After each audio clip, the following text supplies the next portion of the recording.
I think Steve Adams just joined. Great. Well, I'd like to welcome our community members who are joining us via the YouTube live stream, and then, of course, our colleagues from within the district, our special guests from Fielding International this evening, and my board colleagues here at the table and who are accessing the meeting virtually. And then we're also really excited because we have our student board rep cohort coordinator, Elliot Berman, here with us in the room tonight, and it is so good to see Elliot, and we're just grateful that he made time for us during this very, very busy week, perhaps the busiest week of your life thus far, right, Elliot? So thank you for being here.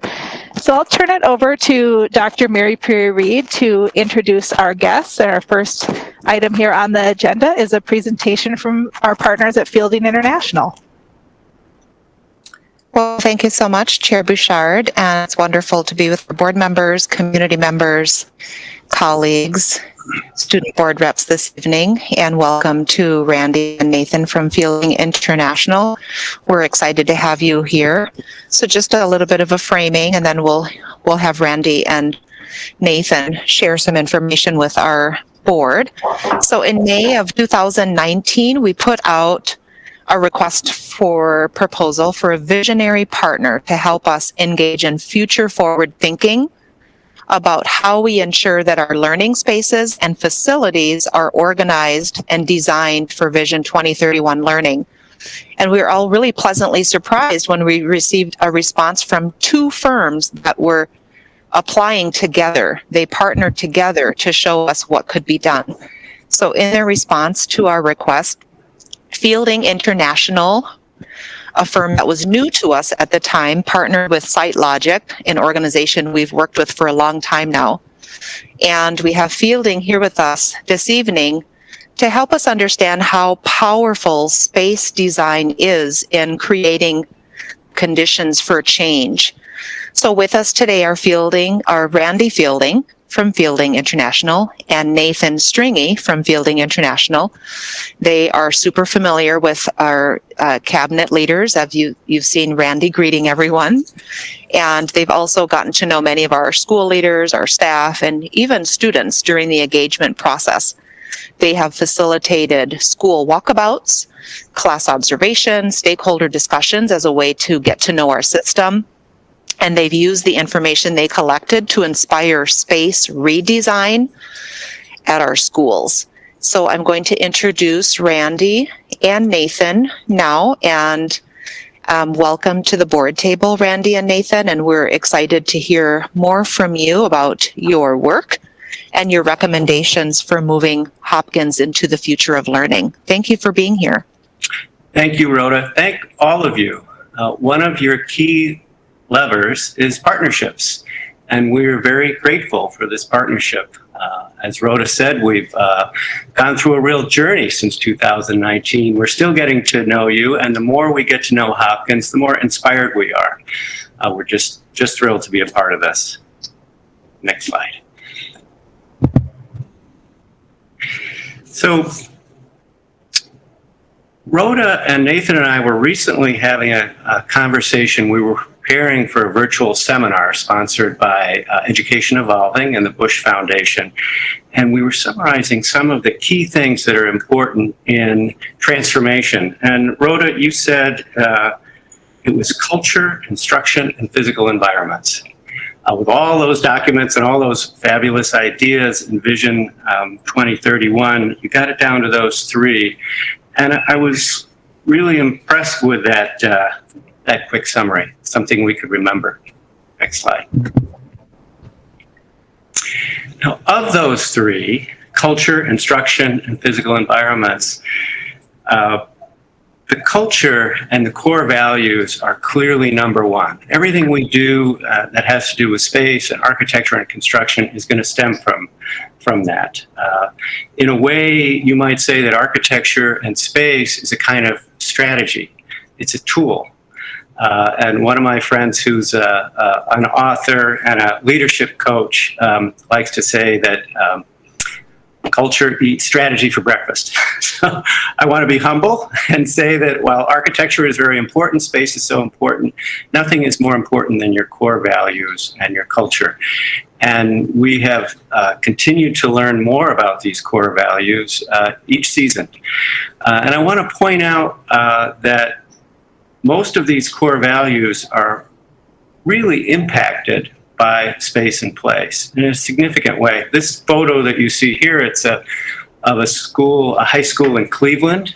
It's part of the Cristo Rey network of schools. We've done 2 of them, one in Minneapolis and one in Cleveland. There's 33 nationwide. And at those schools, all students from age 14 or junior from 9th grade on actually work. And so that every student has a job. And so those corporate partnerships are important. And in this photo, I think you can see a little bit about what it means to be intentionally adventurous. If you look at that student looking out on the left side of the slide, the space actually was intentionally designed to be intentionally adventurous. And there's a kind of optimistic innovation that you see with the group holding that center. And that space was really designed the way the ceilings are set up, the way the vistas are set up, the proximities to support optimistic innovation and authentic inclusivity. You can see in those groupings that truly everything we did throughout that building supported those core values. And I think love throughout is something that's going to happen when people feel comfortable, they feel safe and secure in a space. They also feel they have that ability to look out. And there's many, many areas of design where we're supporting authentic, loving connections. With that introduction about core values, I'm going to turn it over to Nathan because everything we do is holistically integrated with education and architecture. Thank you, Randy, and thank you, Rhoda. Thank you, Jennifer, and for all being here tonight. I know you have a long night ahead of you, so hopefully we can kind of get it off to a fun start here tonight and present something that has a lot of value to the Hopkins community. Like Rhoda says, we've been working with Hopkins for a couple years now, and it's so incredible to listen to teachers, to listen to young people. And Elliot, thank you for being here tonight. Youth voice is so embedded in the DNA of Fielding International. So what we're going to present here tonight, kind of 4 recommended actions that we see that we can take together, some of which we are on the journey, on the path to do that. Others that we see moving forward could bring a lot of value to Hopkins. The first of which is to work towards an aligned learning ecosystem through participatory design. We've started this, a lot of listening sessions, workshops, walkabouts through schools. This is all to really listen and empathize and understand deeply what is that vision, that vision 2031 that is going to be aligned to those core values that Randy just mentioned. Then we're going to recommend to start with some spatial transformation pilots or Pathfinders that fully sync with the vision. And Randy's going to talk about one at North Junior High that we've been working with that community with Julius that could be really impactful. Third, we've already developed a high-level master plan. So now, how do we use that master plan? And how do we use it that's going to prioritize impact projects across the district so that impact and that learning is equitable? And fourth, our recommendation is to create a beacon, a school that is really showcasing what the future of learning spaces at Hopkins can be to really create ripple effects across the district.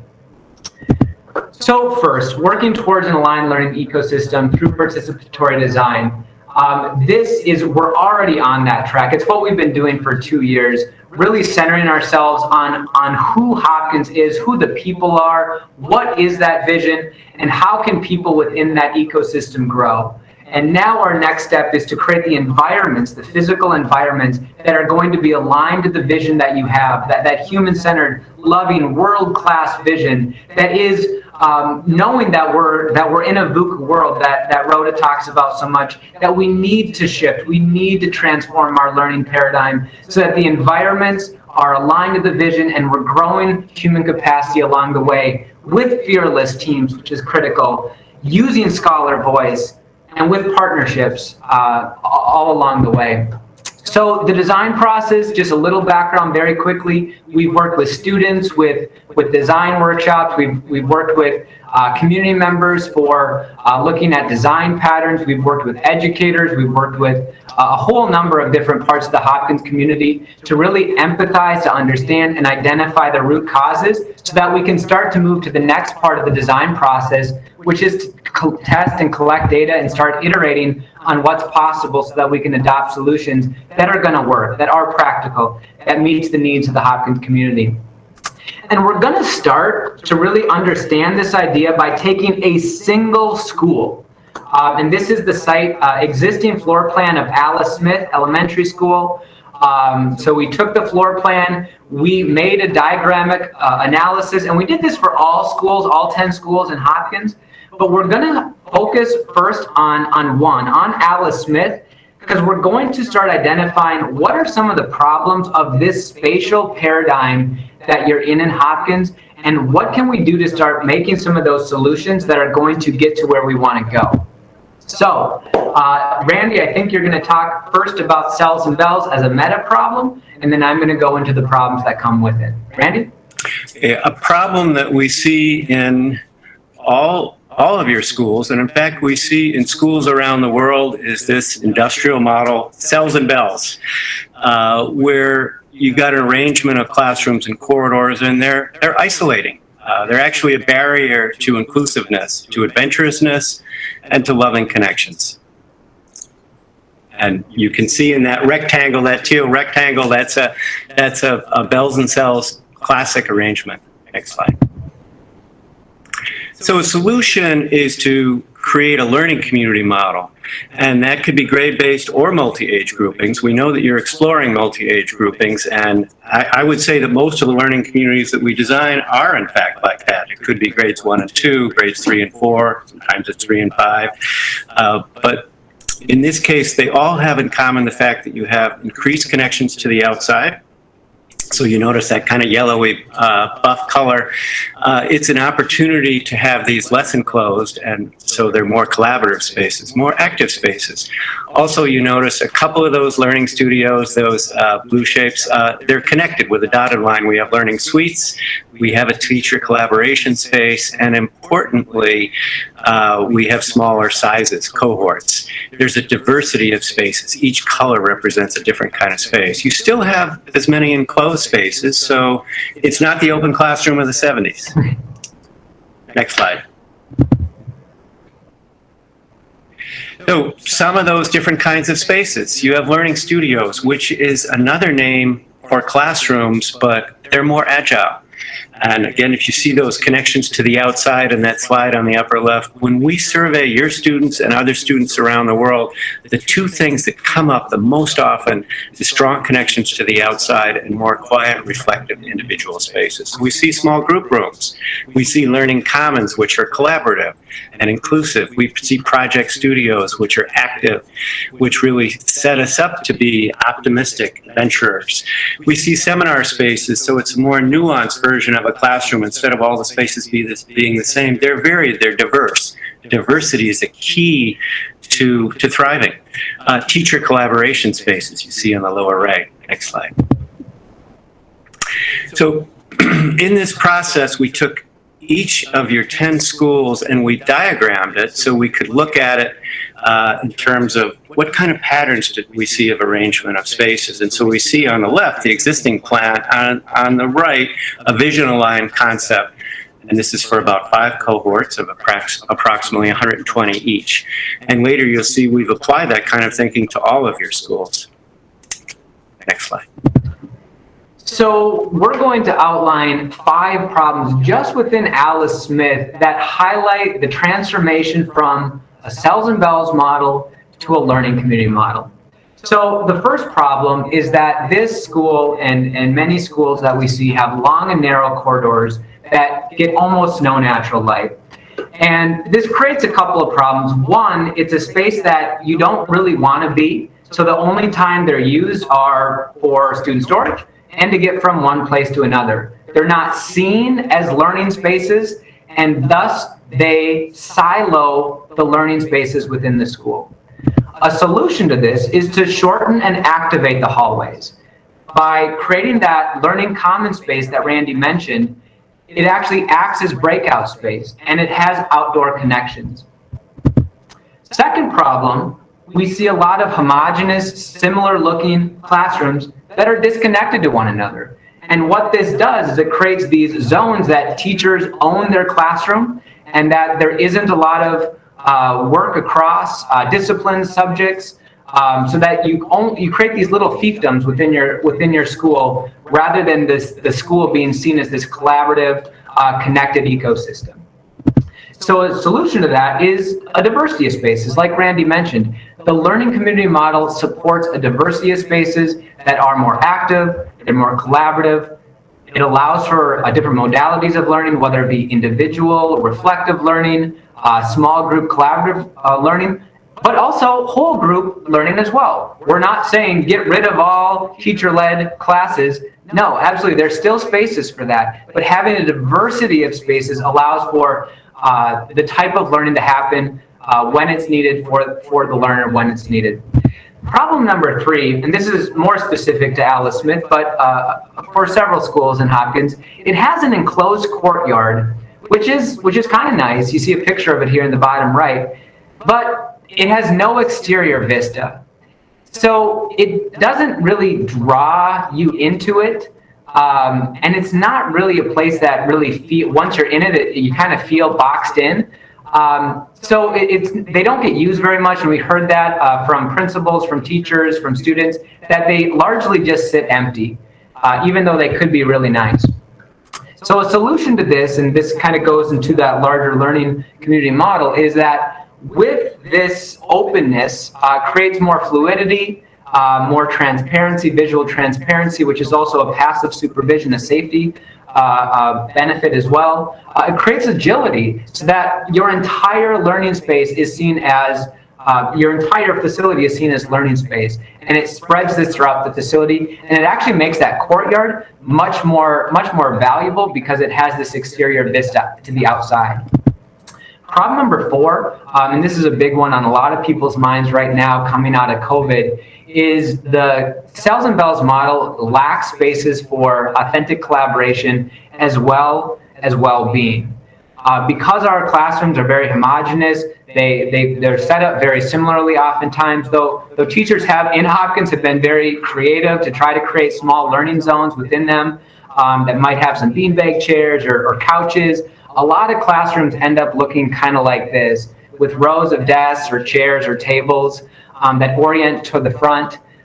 It's not a place that really makes you feel like a sense of belonging and a sense of calm. And so when we have this learning community model, these learning commons has a lot of small group and nook and cave spaces.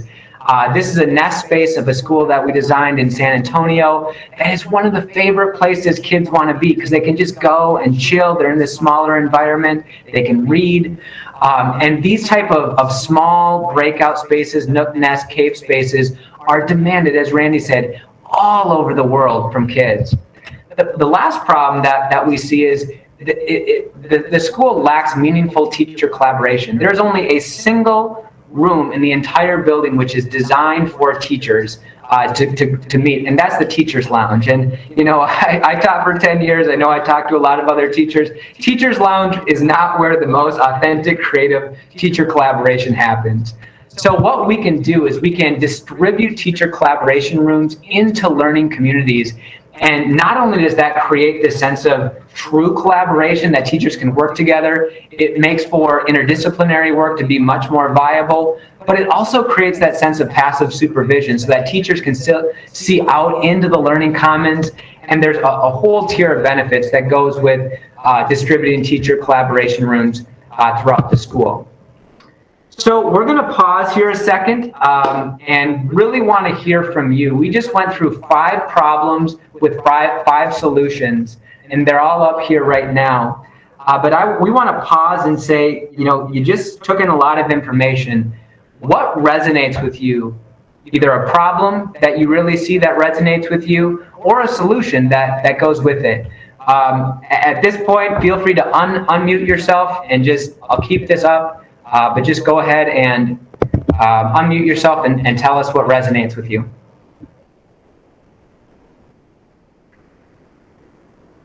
Well, as I'm looking at some of the sample images that you're providing for us, I find myself getting really excited, and I'm a teacher as well, and thinking like, oh my gosh, I would love to teach in a space like that.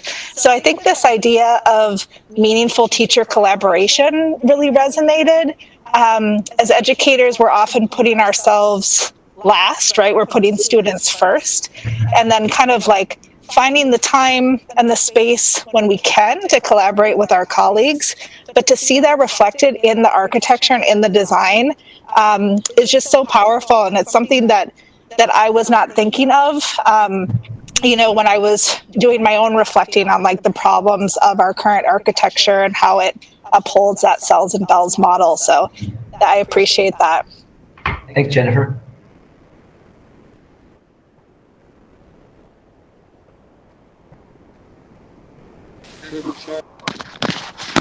Just jump right in there, Director Adams. All right. Well, it certainly is attractive compared to what we've currently got. A lot more open space, a lot more light. But is there any studies, are there any studies that show that this actually contributes to student learning?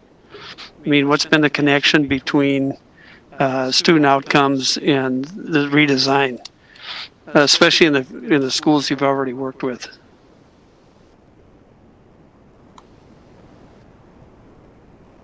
Randy, I'll let you take that. You have a lot more history with that than I do.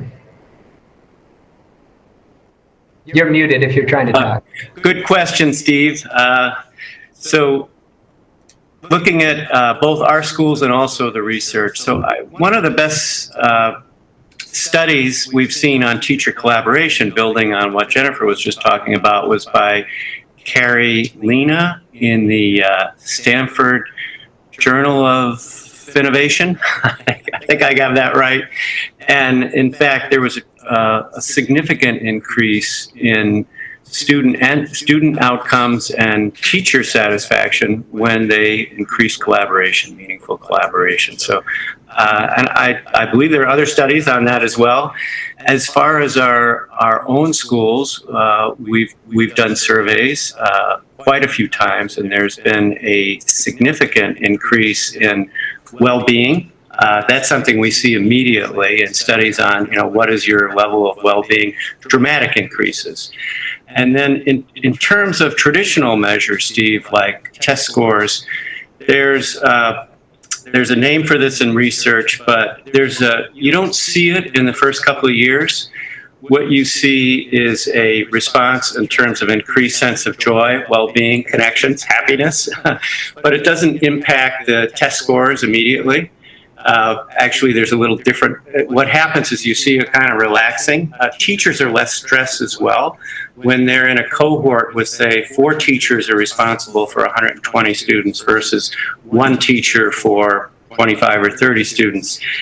Once they work through that, more of those doors between the learning studios and the common areas come up. So there's a greater sense of satisfaction, but there's a little less focus on traditional test scores. Then what you see is in about the 3rd year, they start to increase too. One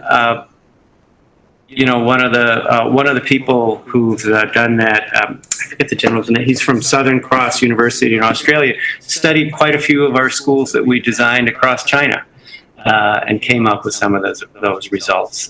That last I talked to him, they weren't published yet, but I should check in with them again. Thank you. I really love what I saw. It looks awesome. And I think the thing that really excites me is having a 3rd grader and a 4th grader currently, the ability to do true project-based learning in an environment like that feels so much more available to our teachers. So I loved that. One question that I would have is, it looks like it would be like a full gut of an elementary school. Can you talk to me about timelines that go along with this type of a renovation? Katie, that's a great question. Thank you. Everyone, don't think that that's a setup, but it just so happens that in the next section, we're going to go a little deeper into details. It will be, we're actually going to describe a Pathfinder, which is a form of pilot, with North Junior High. But exactly the same principles will be evident of how we can do that in a phased way, in a modest way, responsive to your budget.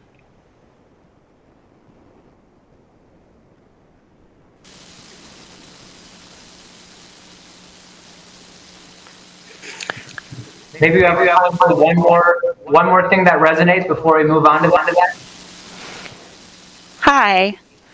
One of the things that I thought was really amazing is that using Alice Smith as an example of it, they have already started transforming how they do their instruction, and with a blended learning model already. And so I love seeing that the school's building is going to follow that teaching mindset and culture there at Alice Smith Elementary. And I think I had a student there, 2 students actually, and I just think about how much easier it will be for them to do the instruction they're already doing if they have a space that matches the culture. So I'm really, really excited. I know there's a teaching team there that already took out a wall so that they could do the blended classroom they wanted to do. And so this is, I'm pretty sure the teachers will be really excited to have space that matches their learning and instruction. So thank you. Well, that is just wonderful to hear. Randy? All right, so we're going to start with a Pathfinder. And when we first shared that description of the idea of a Pathfinder with Rhoda a couple of months ago, I think you said, Rhoda, that you like that term. It's not just a pilot, it's not just a demo, but a Pathfinder really is a great form of actually professional development by creating one small space, and with a group of early adapters, it could be 4 teachers, or we're going to show you could be 8 teachers. It allows people who really want this, who want to lean into this, to very quickly create, it's a 3-dimensional, 4-dimensional textbook where people can come and see how it's working. And Steve, I think that can get to your questions. Actually, you can start doing your own research very quickly. And so we're going to talk about North Junior High, and one of the reasons we picked that one is because, Julius, you've got such a inspired principal there who just can't wait to transform his school. In fact, he told us that he's going to transform it next September, whether we've done any work in the physical environment or not. So we loved hearing that. Next slide. So, here is a plan, a kind of graphic analysis of the existing school. And the meta problem, we talked about the meta problem earlier of isolated classroom cells and bells. There's also a really big problem that we see in schools, most schools all around the world, is the cohort size is too large. If you have values about inclusiveness and love and belonging, you really can't feel strongly connected. You don't have these loving connections with 600 or 700 kids. In fact, there's been quite a lot of research, starting with the anthropologist Robin Dunbar, in group sizes, that 150 is the maximum size where you can feel that everyone knows your name, that you feel connected, you can really get to know people. And that's really, 150 is more about adults. So for kids, 120 is ideal. Elementary, junior high. And Julius, in fact, is excited about cohorts of 4 teachers and 120 students. So we're going to describe how we might take this one current 7th grade hall and do it in a phased way. Answer your question, Katie. Imagine this is an elementary school. Next slide. So we're looking at this 1,000-student school and dividing it roughly into 6 human-scale learning communities, approximately 120. That isn't quite 1,000, but This is the higher level concept that we're looking at. And so you can see how we're breaking that down. And initially we broke it down into grade base, 7, 8, and 9th grade. But it works, I think, ideally to go along with your inquiry into multi-age groupings, to have 7 to 8 grade groupings, or they actually could be 7 to 9 that are more based on students' passions or their interests or where they're at. So imagine where it says grade 7 learning community, that could be grade 7 to 8, or it could be 8 to 9. Next slide. So if we look at then that whole school, how those spaces, if you look at the kind of pattern language of how those spaces might be transformed, this is a high-level diagram of how that might look. And the red box on the bottom shows the area we're going to focus on to finally answer that question, Katie. I feel like I've been long-winded about how do we do that over phases. Next slide. So that current problem you see there, this is actually that 7th grade hallway. That's what the hallway looks like. This is not inspiring either adventurousness or collaboration or radical inclusiveness. It's not a place that you really want to be or that you're going to feel safe in. Next slide. And so we looked at this in terms of, it's really a good, better, and best. And that has to do with budgets and speed and opportunity. If we look at the image on the left, an option is to activate the hallway. And that can be done economically. You could do that in a summer. And so for someone like Julius, we're not sure how much budget you have, but you're anxious to have it by September. Let's activate that hallway. And we're going to show how that can really impact connections, project-based learning, Katie, as you talked about, but also a sense of belonging, radical inclusiveness, and equity. At the better, renovation, you can see how we have these common areas now which are connecting to the outside, and that's so significant. You can also see some learning suites. Notice that the light blue colored learning studios or classrooms on top, they have connecting doors. And this is tremendous and particularly good where you have early adapters. Not every teacher is ready for that right away, but when you really see it working, every teacher or almost every teacher loves to have that option to be able to collaborate.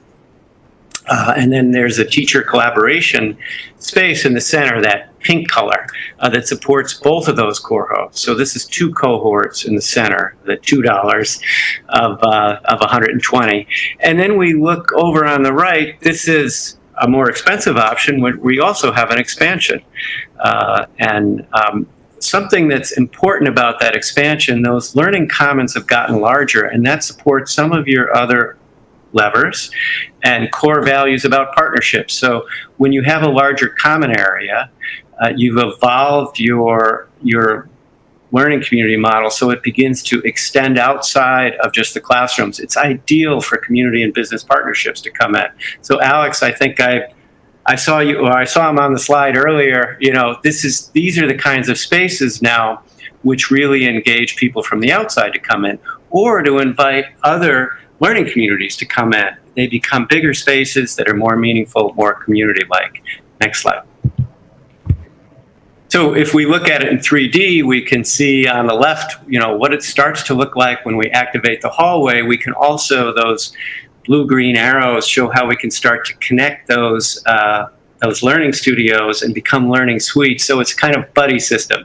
So it may not be a full-fledged fluid learning community, but it's so different to be working on your own in an isolated space to be doing it with a partner. And I find that working with Nathan, we'll completely turn around. The idea I had in mind last night about how this would go today completely changed as soon as Nathan came in. I said, Nathan, come here. I got, what about this? What about that? Let's think again. Having a buddy as a teacher, I bet you found, is so meaningful. Now, in the center, we look at renovation, and you see those 2 different learning communities, more dollars. But again, it's still at a modest level. and we can reuse so many of the existing systems and structure. And then on the right, we look at a renovation plus expansion. You can begin to see what that looks like. Next slide. So quickly, I'm going to talk a little bit about some of those details that matter. So take a hallway. We want to make sure, details really matter. Right now, you've got full height lockers. If you were to go, for example, with half-height lockers, this creates extra space, and so you now have opportunities to have some collaborative spaces inside the hallway.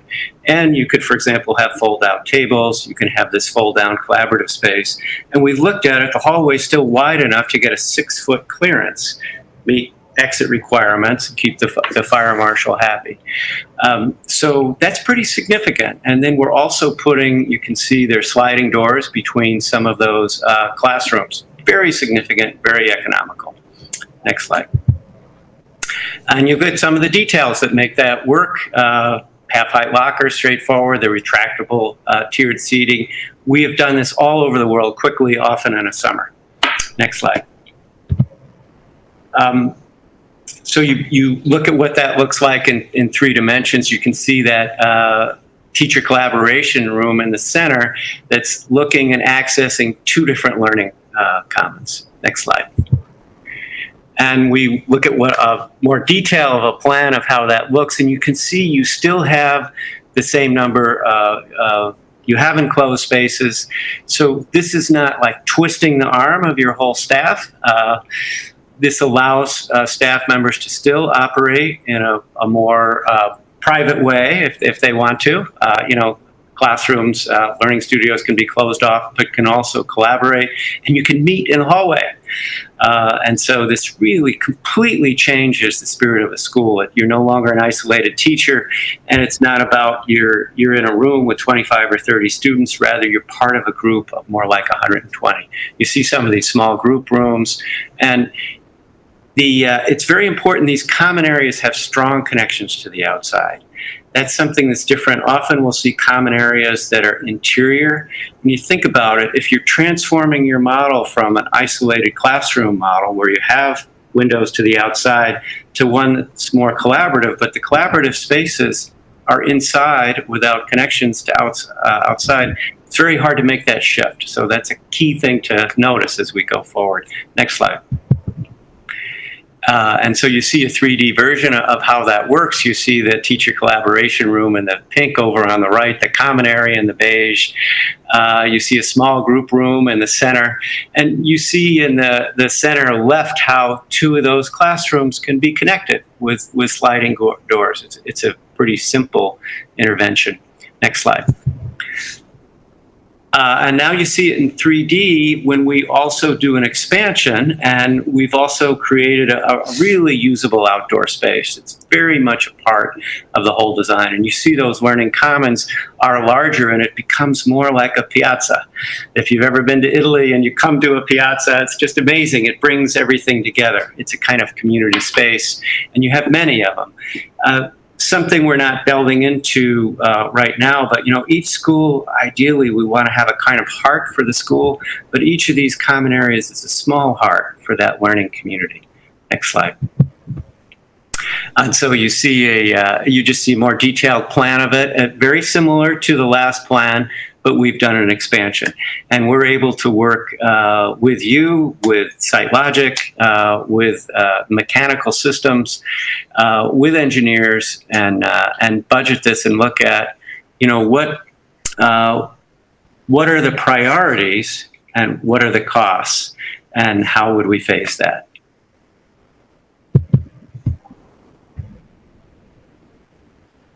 So the next recommendation, I know we're running short on time, but we've already created a high-level master plan that shows what a transformed space would be across the district. But to Katie, your point, you can't do it all at once. You're going to have to make some priorities for what is going to be the highest impact. How can we use our limited resources? How can we look at budgeting things that are going to really start moving us towards that vision from a spatial perspective? So Randy, I think you wanted to talk a little bit about the plans here, but then move pretty quickly into the last recommendation.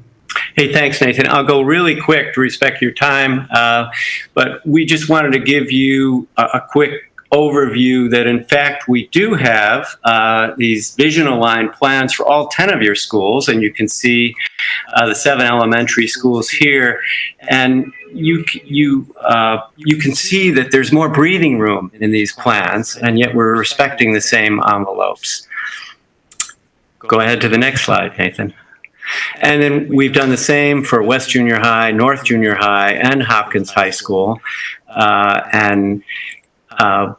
We think this can really help guide us as we look forward and we begin to get into the analysis of how do we implement these. But there's a clear alignment with your core values, with the key levers, with all that we've heard through engagement and the higher level plans that you see here. The final recommendation that we have, and this may be more of a long-term idea or project, but we see a lot of value to create a beacon school by fully renovating one facility. We've seen this time and time again with working with districts that if you can create a space that is fully aligned to your vision and implement that, it creates these ripple effects that people start to see it, teachers see it, they're like, well, I want to teach in a space like that. Parents walk in and see it, I want my kid to go to a space like that. It creates this sense of demand. So this is a recommendation we have. I know we'd love to have a conversation around what school might be the best school to create that. Going deeper into the weeds, how can we budget for something like this? But we really see value in creating a beacon school. We wanted to show you a short 3-minute video of a school that Randy mentioned earlier, St. Martin de Porres in Cleveland, that we took an existing facility that was an aging facility in the heart of Cleveland, and we had to make a renovation and addition to it. And this short 3-minute video captures some of what we did. If the audio isn't playing, let me know. I'm going to go to the next slide.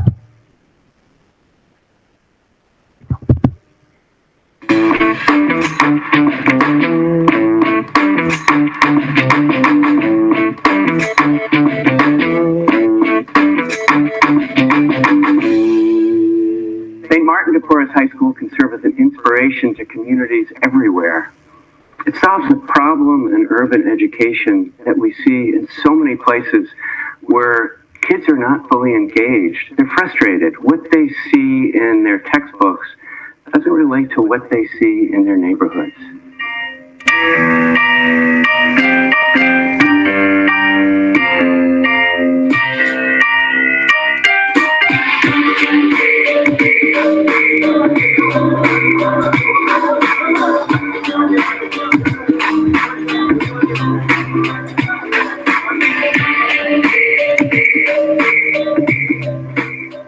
Well, our traditional building was very much that factory system, which is something that we were preparing for students 50 years ago. This building is very similar to many of the corporate work study environments where it's open, it's flexible, and it provides an opportunity for the students to be collaborative, not only with each other, but also with the teachers, so that you can have breakout sessions in much the same way that if you were in an engineering firm and you were doing a project, you would break out into a separate area and you would collaborate and then bring back to the larger team. So it creates a flexible environment, not only for like small groups, but also we can have an entire floor of students in grade level and their parents, and they can do a gallery walk and they can demonstrate their work.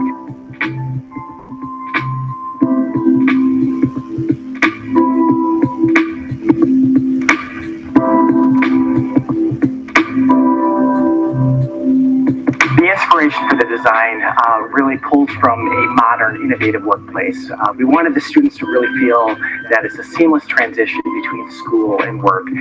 So the learning communities have a variety of collaborative spaces, furniture, things that you would actually see in the workplace. The agile learning environment allows for a variety of learning activities to take place. So a student could choose a place to do independent work or a place to work collaboratively with peers.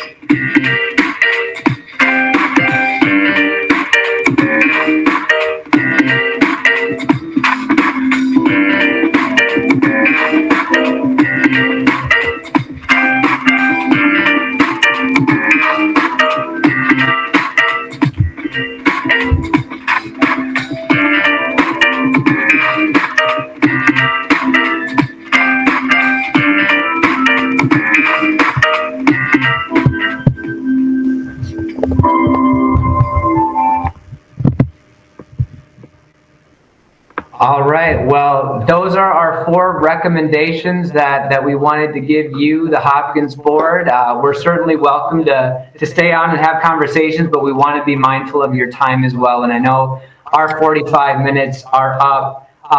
Rhoda or Jennifer, is there anything else that you'd like to close with here before we head out? Well, I'm just going to say that you've set the bar very high for the rest of the evening. And it was such a pleasure to have you with us. You know, I just wanted to provide a little bit of context for community members who might be watching on the YouTube live stream right now. Given the fact that we've gone through a pretty major budget restructuring process over the last 2 years, there might be community members wondering, how can the board even be entertaining,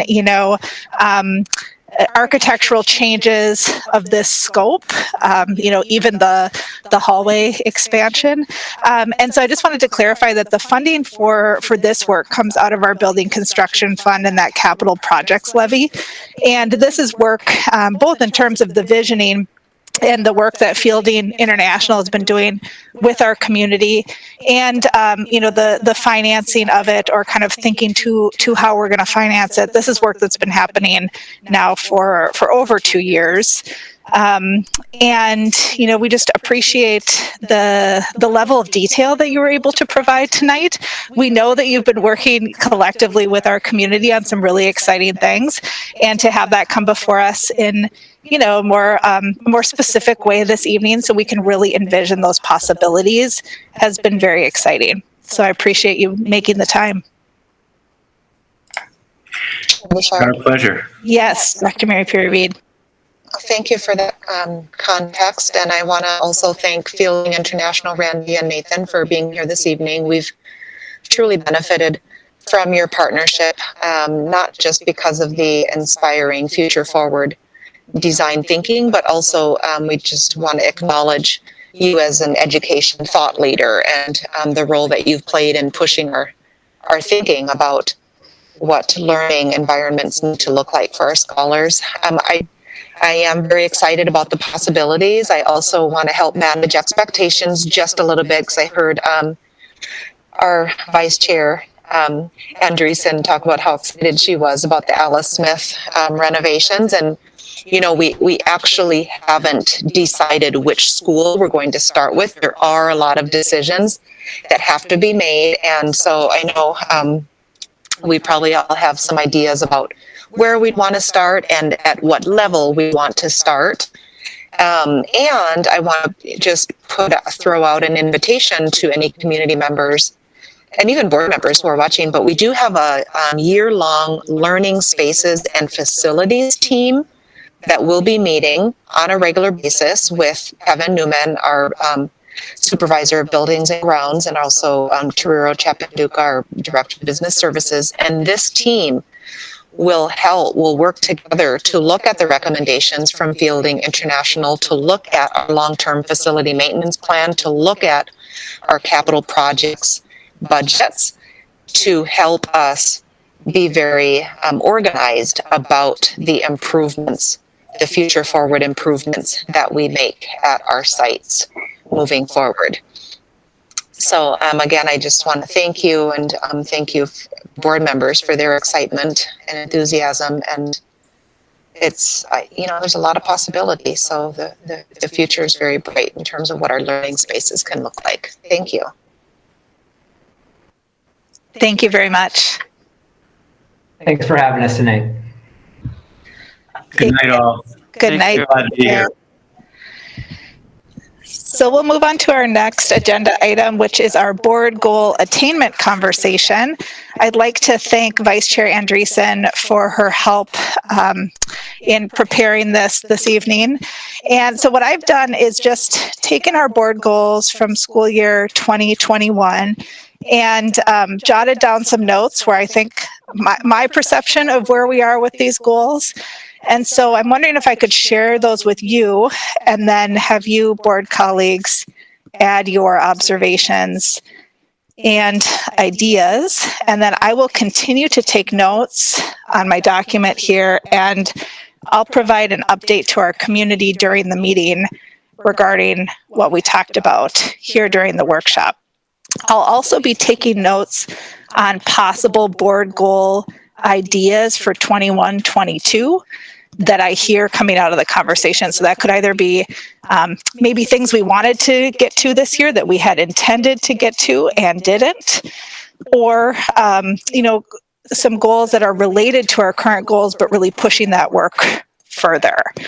So if we take a look at our goal number 1, understand the implementation and evolution of the distance learning and hybrid learning models used during COVID and how they align with Vision 2031.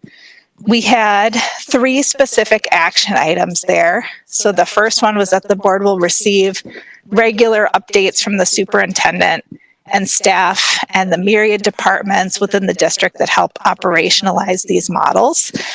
And we have received numerous updates throughout the school year at both our workshops and our meetings regarding the learning models, the technology used to deliver them, especially during COVID. And then, most recently at our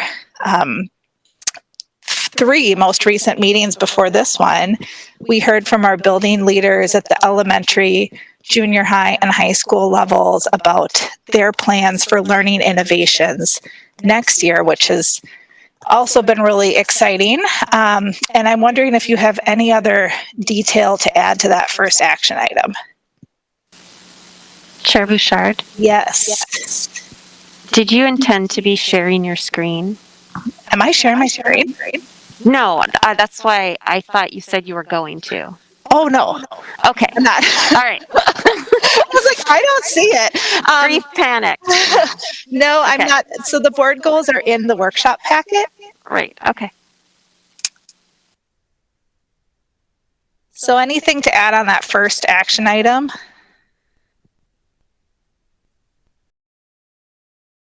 Second action item was the board will engage our student board representatives, members of the Student Equity and Inclusion Advisory, and other Hopkins School students to learn from their experiences with hybrid and distance learning.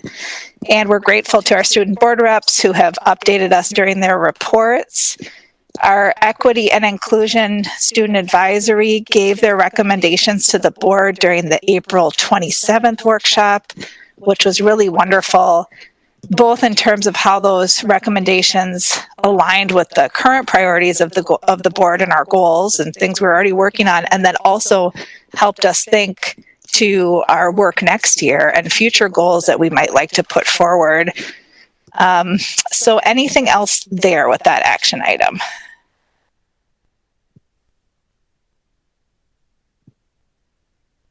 Okay. And then board members will host virtual community engagement sessions with an emphasis on reaching families who are most vulnerable or have not historically been engaged with by the board to hear about their experiences with distance and hybrid learning models. And I'm really grateful to our partners in community education and engagement, the ability to attend the family sessions with the liaisons really was, crucial for us as a board to achieving that. Anything else to add? Chair Bouchard? Yeah. I think the execution of those engagement sessions overall was great, but we did receive some feedback that there were parents that may not have checked a specific box at the beginning of the year from a race perspective. And so they may not have been invited to certain engagement sessions. This is very much specific to those that may be checking the multiracial type box. So I think there may need to be just a little bit more of a deep dive on that to make sure that we're not missing opportunities or specifically parents and families that really want to be involved but may not have either checked the correct box or they may be multiracial. Thank you. I added that to my notes for our goals for next school year. That's great. Okay. Goal 2, sustain bold investments in Vision 2031 while restructuring the budget, excuse me, to more accurately reflect projected revenues and expenses in the context of COVID-19. I'm like thinking back to when we wrote these goals, like we could have not imagined what was in front of us. So looking at the action items, the board will continue to work with CFAC to understand the current budget structure and opportunities for restructuring it to sustain Vision 2031. So we want to thank Katie, Steve, and Elliot for serving on CFAC and their role in shaping those recommendations. And then, of course, the board did accept CFAC's recommendations in January. Anything else you'd like to add there?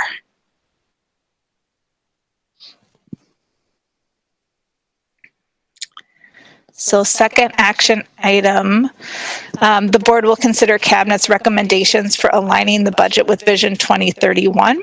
And the board heard presentations and recommendations from staff at nearly every workshop or meeting, certainly between January and June, but going back further, because we think about, as we were receiving CARES funding and ESSER funding, we had that one infusion that came in the fall. So we were certainly hearing presentations and recommendations about that at that time, and then presentations in November regarding our budgeting process for this year. So really most of the discussion that we've done around this board table over the past year has been on budget. Anything to add there? The board will clearly communicate our budgeting process and opportunities for community involvement via multiple channels. So some of those channels have been the financial health page on the district website, contains information about our budgeting process last year, as well as our budgeting process this year. So there's some continuity, which I think has been helpful. The engagement sessions were also advertised or present on that financial health page. And so the videos can be accessed there of the engagement sessions. And then there are also Q&A docs of questions that came up during the engagement sessions that we didn't have time to get to. And so our cabinet prepared answers for those, and those are also available on that financial health page. That's really the hub for community information about budgeting. Then email updates sent out via the principal's emails. Of course, the printed update, our discussions at board meetings and workshops. And then Treasurer Adams wrote at least 2 LTEs to the Sun Sailor, right? Were there more? Yeah. That was really helpful just to spread that information to a wider audience. So anything I'm forgetting there?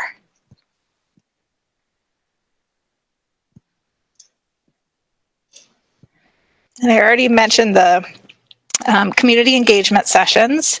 We did hold 4 of those. 2 were more specific in scope, and then 2 were, very general, come with whatever questions you have about the budget type sessions to be able to accommodate, varying levels of interest on different issues related to the budget. And we had some engagement with community members via email regarding budget, and then also during our open comment time. And I'm assuming board members had individual conversations with community members regarding aspects of our budget. Can I add that in there?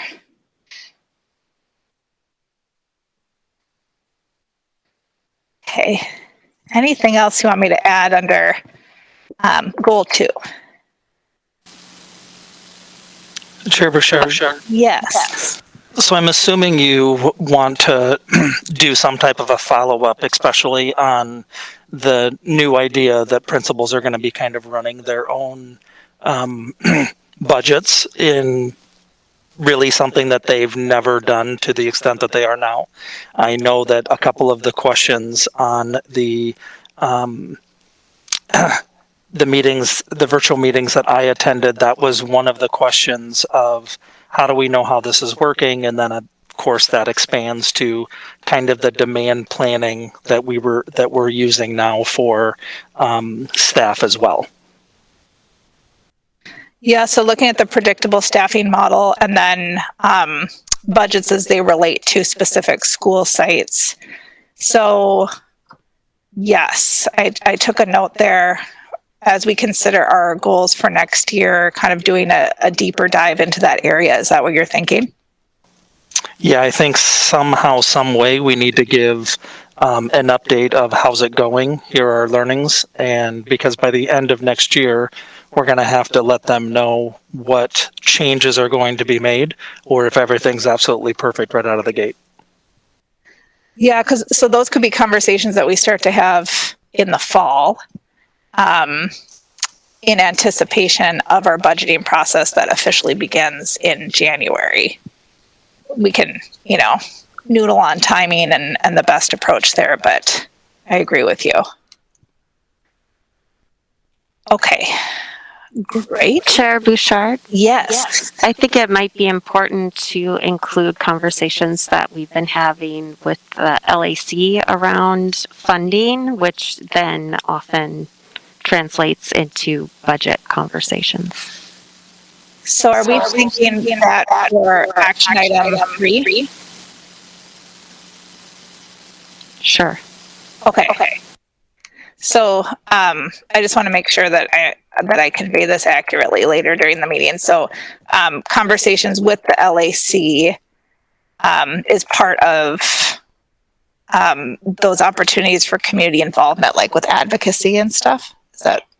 Yeah, but it's also been, so my understanding is right now we're talking about conversations we've had with the community, and that definitely happens at the LAC level.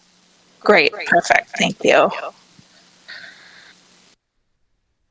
And those calls for advocacy too, I think serve an educational purpose, as well as obviously a very real fiscal purpose. So great. Thank you.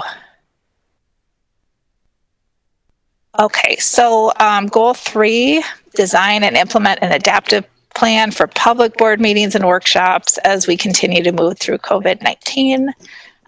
It's sort of surreal to be at our last meeting.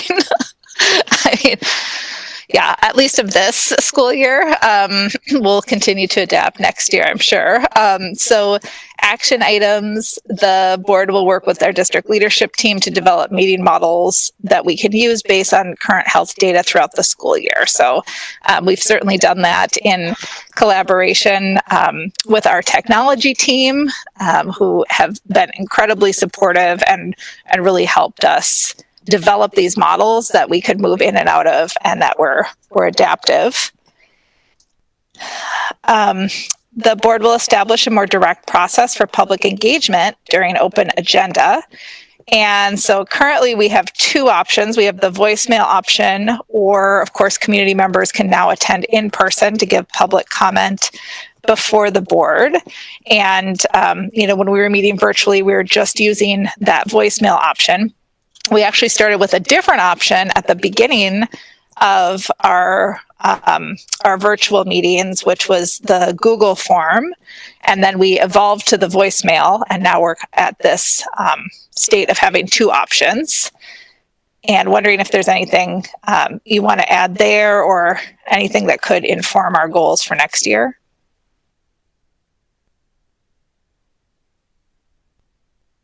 Just like on a very tactical level, we've talked about this, and it was Vice Chair Andreessen who brought it up, that having these multiple formats to be able to give public comment will be something that we can look at continuing to implement moving forward. And I think it just helps in terms of accessibility. So who's able to give public comment? And historically, it's just been people who are able to attend in person. So having this voicemail option makes that more equitable. And I'm wondering if there are perhaps, other options as we think to next year. So the board will ensure that information on the board page of the district website is current, accessible, and available in multiple languages. Of course, we had the big website update that happened midway through the school year. And, that changed the layout of our school board page on the district website to a format that I think overall is much more accessible and appealing.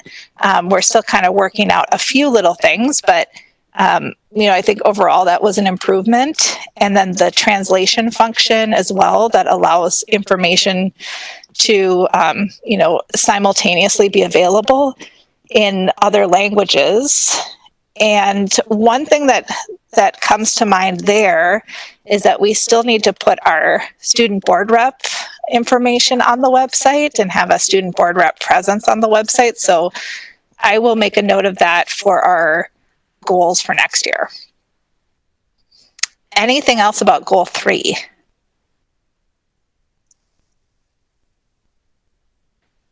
Okay, let's move into goal 4. Reform and create policies that will inform equitable, inclusive, and innovative practices throughout the district. So looking at our first action item, reform and creating policies to support holistic safety, mental and physical health, anti-racist educational environments, and authentic inclusion of our neurodiverse, LGBTQ+, and gender non-binary students, staff, and families. So I'm thinking to the incredible work that our policy monitoring committee has done this year. Specific actions that come to mind with the help of Vice Chair Andreessen, who helped jog my memory on some of these because there's been a lot, is the gender inclusion policy, ongoing work on the discipline policy, the student handbook policy, equal educational opportunity policy. There's revisions there. The monitoring committee has also begun their work on the racial equity policy. And student board representative cohort coordinator Berman and I were talking before the workshop, and he's been part of the student group that's working on holistic school safety. And so thinking about how that work, has really intersected with this policy work. And of course, our decisions around having armed officers present every day in our buildings as well. So decisions that were made last fall. While I'm on that topic, because I don't want to forget this, Elliot is wondering if that group could present their findings to us on the 15th, on June 15th. It would be right before the candidate information session happens. So that starts at 6. So wondering if board members would be available for a workshop at 5 p.m. that evening. So we can kind of, it'll be a really nice, I think, addition to this goal area to hear the work that group has been doing. Would that time work for board members on June 15th at 5 p.m.? You would be able to access it virtually.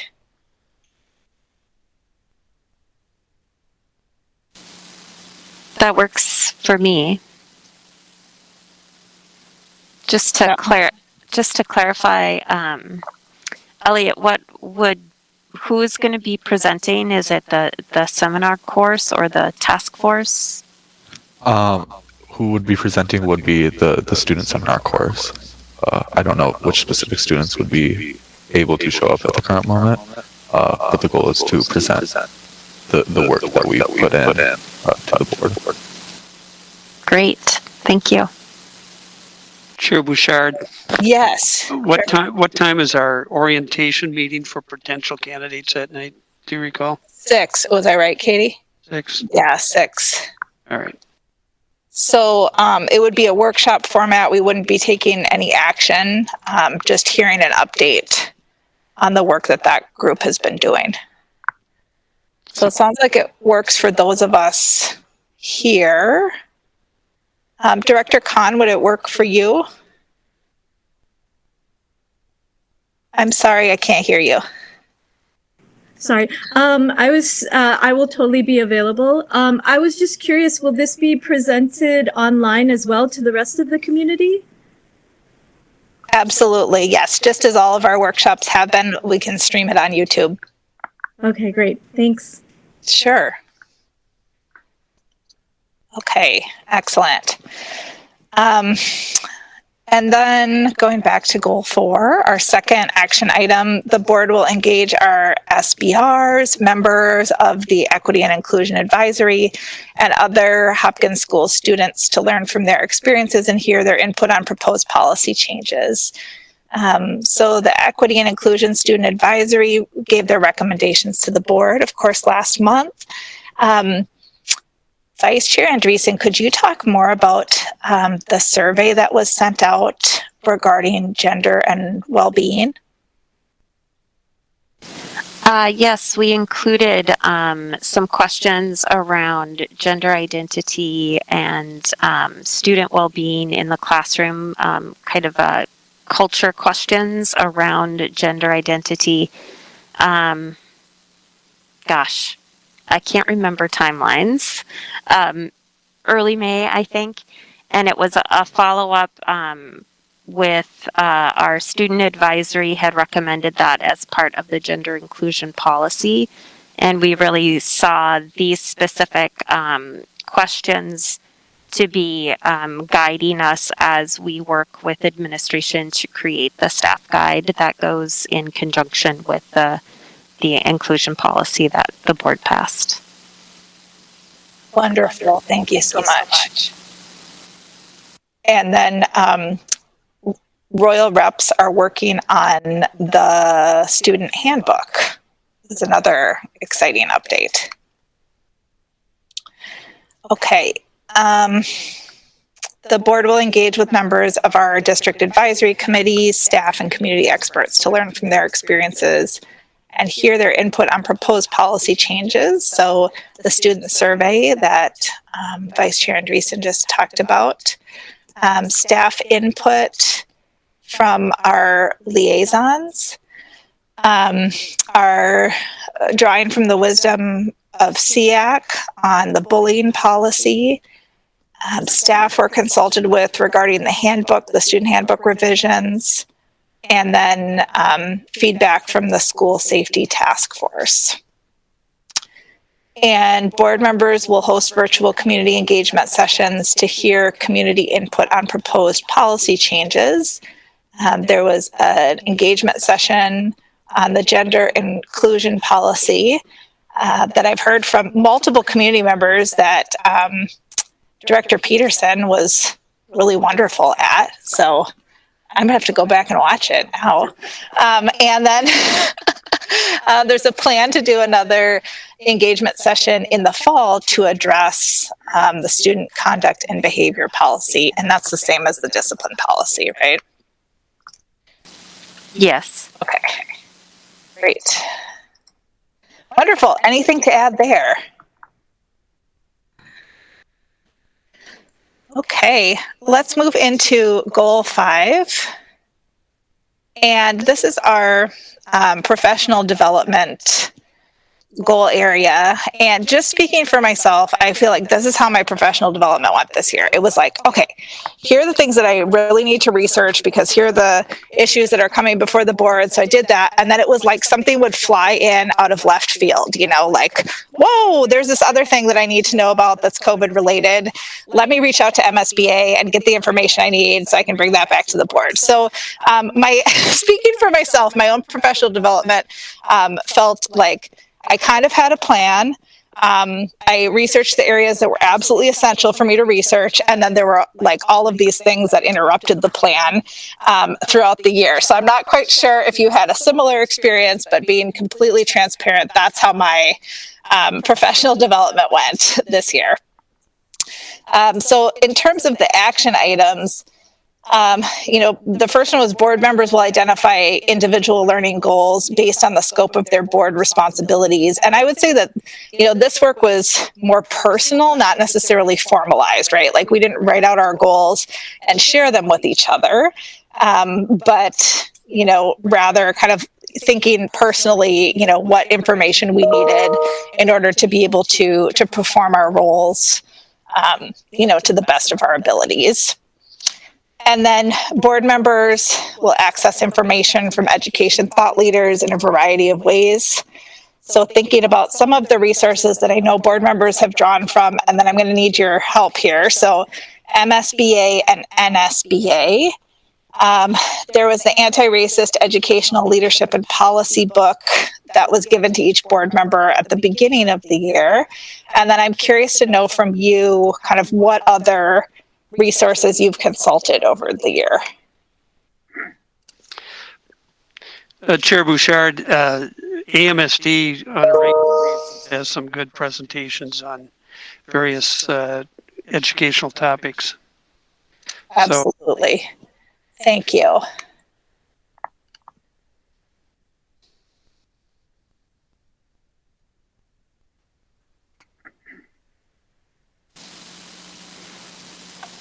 I learned a lot at this most recent workshop, Student-Centered Learning for Equity, the conference that was held.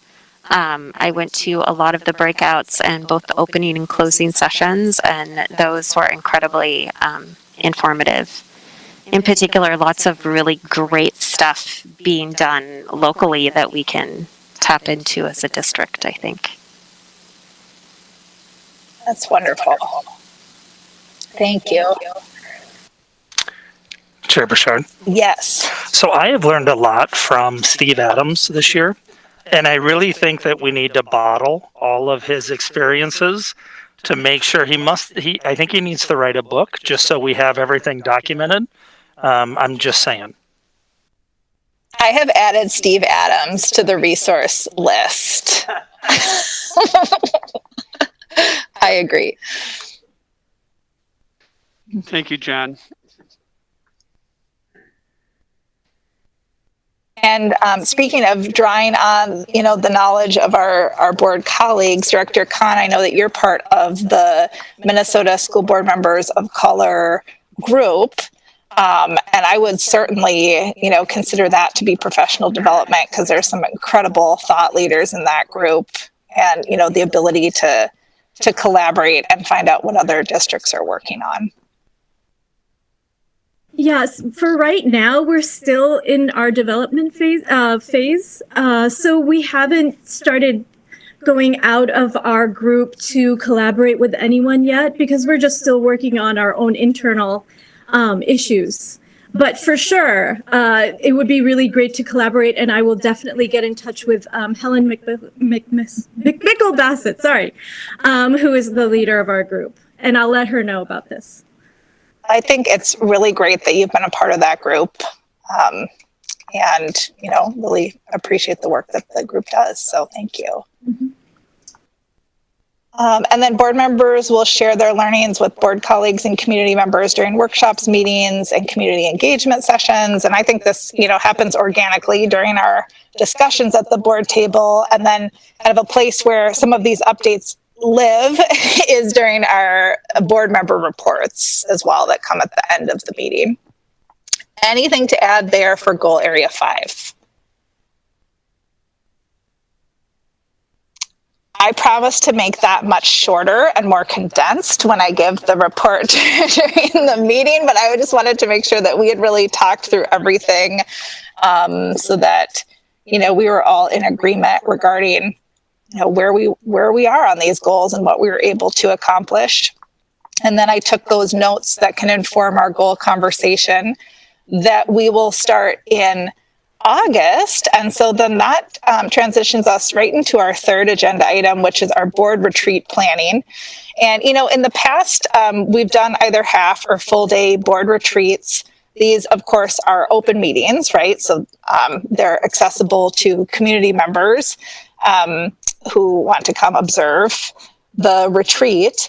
And I'm wondering if this board would be interested in a half-day retreat in August. So that's question number one. Would you be interested in that?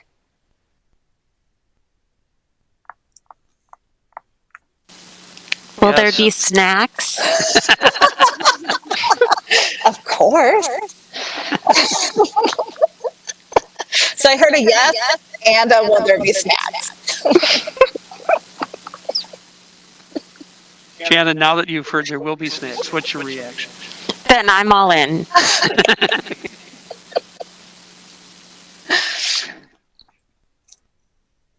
I'm glad to hear it.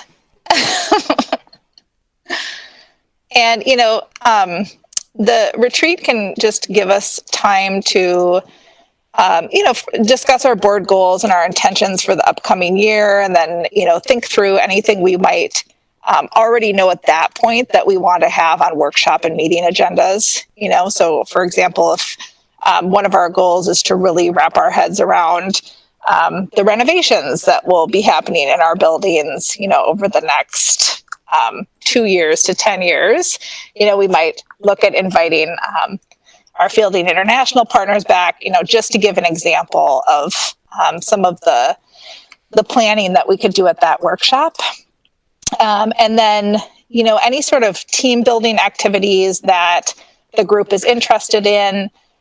For example, Director Cool had offered to do some work with us on leadership styles.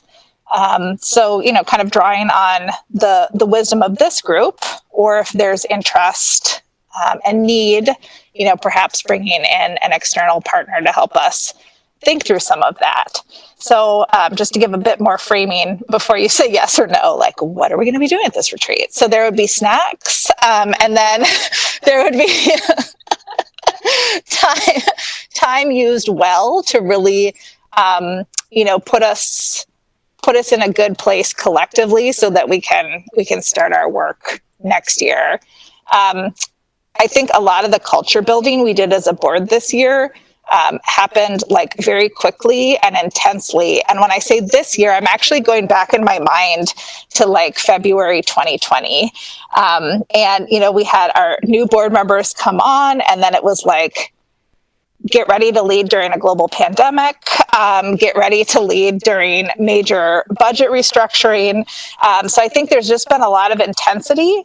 And then we're so grateful we had Director Cool join us. And again, it was like, hey, welcome. It's time to make some budget decisions, right? So I think just some time to spend together and, use it. It's an opportunity for us to relax a bit and, kind of have a more relaxed pace to the conversation, and do some team building, I think could be really helpful. So any other thoughts on like whether we should do it or not? I think we definitely should, and I would vote again for the Brookview as a option. I thought that was an excellent place to do it. I agree. That was really nice. That was where we did it the last time we did one, right? Like, 2 years ago? So, yeah, I thought Brookview was really nice too. Kind of gets us into a different space. And it's centrally located, so. True. Helpful. Yeah. I'll put that down for an idea. And then thinking about dates, looking at kind of mid-August, I think we had our first, I got to pull up my calendar to see when we thought about having our first board meeting. I think it was like the 17th or. So thank you. So, at some point, I guess it doesn't necessarily have to be before the 17th, but kind of in that week of August 9th, week of August 16th kind of range. Are there limitations, I guess, is what I'm getting at.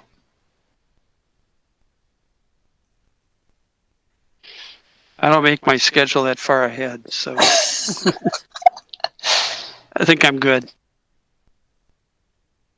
I'm looking at my schedule. Apparently, I committed to an RV trip during one of those weeks.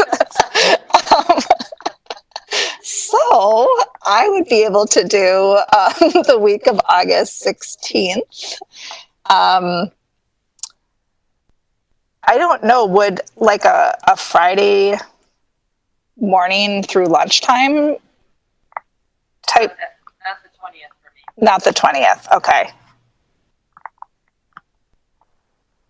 Not the morning. Okay, that's good. That's good. That's good. Will there be donuts? Oh, I mean, the sky's the limit, okay? When it comes to the snacks, the sky's the limit. Okay. Well, Bouchard, yes. can I get back to you on that? Because I don't know when my son has to get into his dorms. He's going to go to the University of Minnesota. So I don't know when his dorms will be open to and get him oriented. So can I come back to you and discuss that? Absolutely. Like clearly I didn't have a sense of my own schedule before I started this conversation. So I think that is probably the best pathway forward. And I think wonderful Elise can help us find a time frame that works for everybody. So, and we'll look into doing it at Brookview. Any specific ideas of topics that you'd like to discuss during the retreat or types of activities that you'd like to do?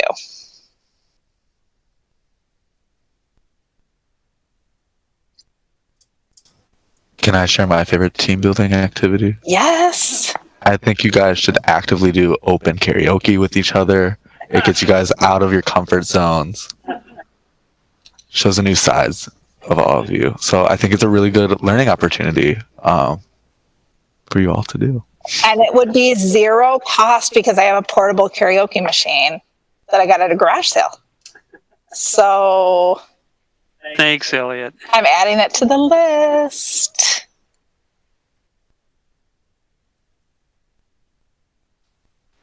Of course, you won't be there, right? So you can suggest all kinds of wild stuff. If I get an invitation, I'm not going to say no. Absolutely. You can be the karaoke host.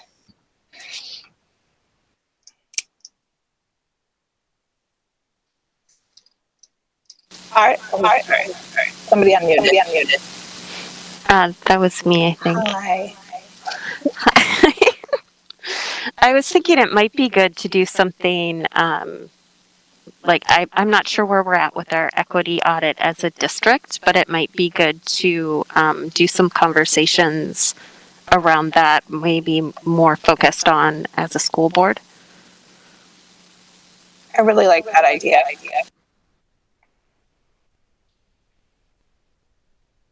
Other ideas that came up for me were teal organizational structure, just kind of understanding that better. I think at least I have a basic understanding, but to be able to understand how that's being operationalized in Hopkins would be helpful.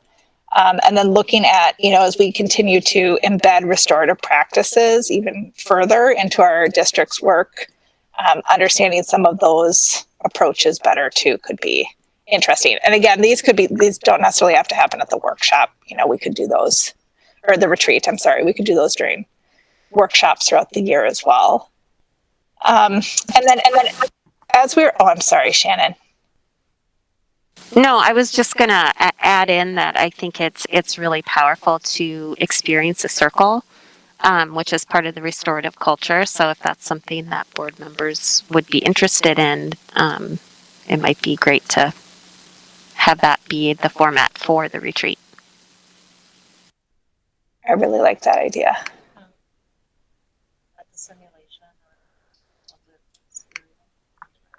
Yeah. Yeah, I think that would be great. We had some ideas for board goals come out, when we were talking about our goal completion for this year, but are there any other ideas off the top of your head right now that you'd like me to kind of add to a list? And the list I've started, and what I can do is develop a draft that uses essentially the same format that we used for our board goals this year. So aligning them with the leadership competencies, and then we can respond to that draft and flesh it out together at the retreat is what I was thinking. So if there are any other ideas you have now, I can add them to my notes. Chair Bouchard. Yes. The board packet for our meetings, creating a better way to organize the packet, specifically by utilizing the true topic organizer that allows you to break down every piece of the large, huge pamphlet that we receive every week, to where you can look at every single idea that is being talked about and you can navigate to that page. I really think we need to talk about how we can utilize that to make it easier for the community to understand what the heck we're talking about every week. And it's like a software tool called the True Topic Organizer? No, it's actually available on 1 week. It was actually set up, but it's essentially a table of contents that you can go to in this PDF style. And you can go into the topics. And there was 1 week that it was broken up and there was about 30 different topics. And you could push on whatever we were talking about and it popped up. Right now you have to scroll through, let's say this week is 150 pages. You have to scroll through all 150 pages. So it's essentially that kind of bookmark function. Exactly. Okay, great. I know what you're talking about. Yeah, that actually relates to kind of a larger goal area I was thinking about, was just, accessibility of information coming before the board and how it's shared and presented to the community. And so I think that's a really great action item that we could put underneath that. So thank you. Great. Anything else before we wrap up this section?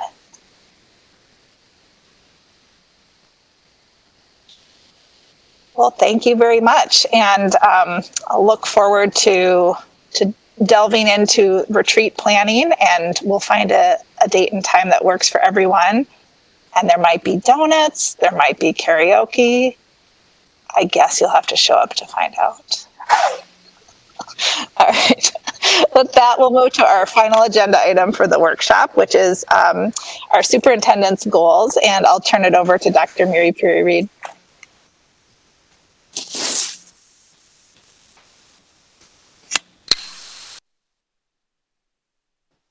Thank you so much, Chair Bouchard. I was actually just sharing a document with everyone at the board table, so I'm going to finish sharing that document.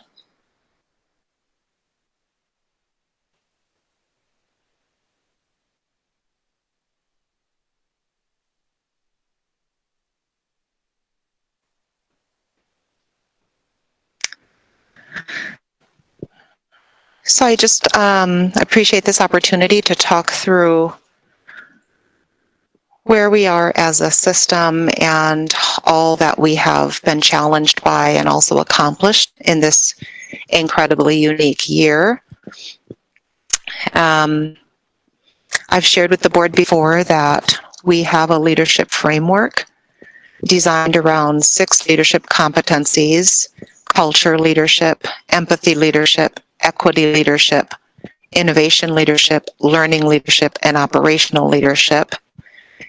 All of our cabinet members and school leaders set goals within this framework.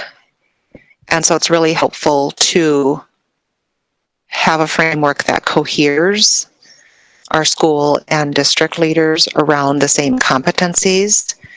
And also, you as school board members just finished your goal conversations as well, and you've been thinking about goals within these areas.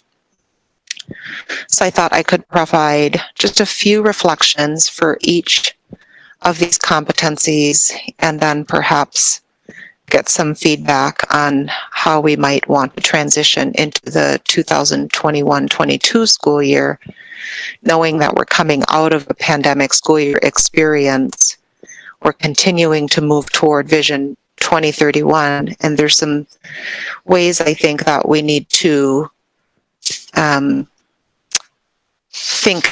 be thoughtful about change management and about stakeholder engagement, making sure that we're moving with everyone on the bus rather than, moving with half of the bus full and there's people who are behind the bus kind of, waving their arms and saying, what about me, or wait for me.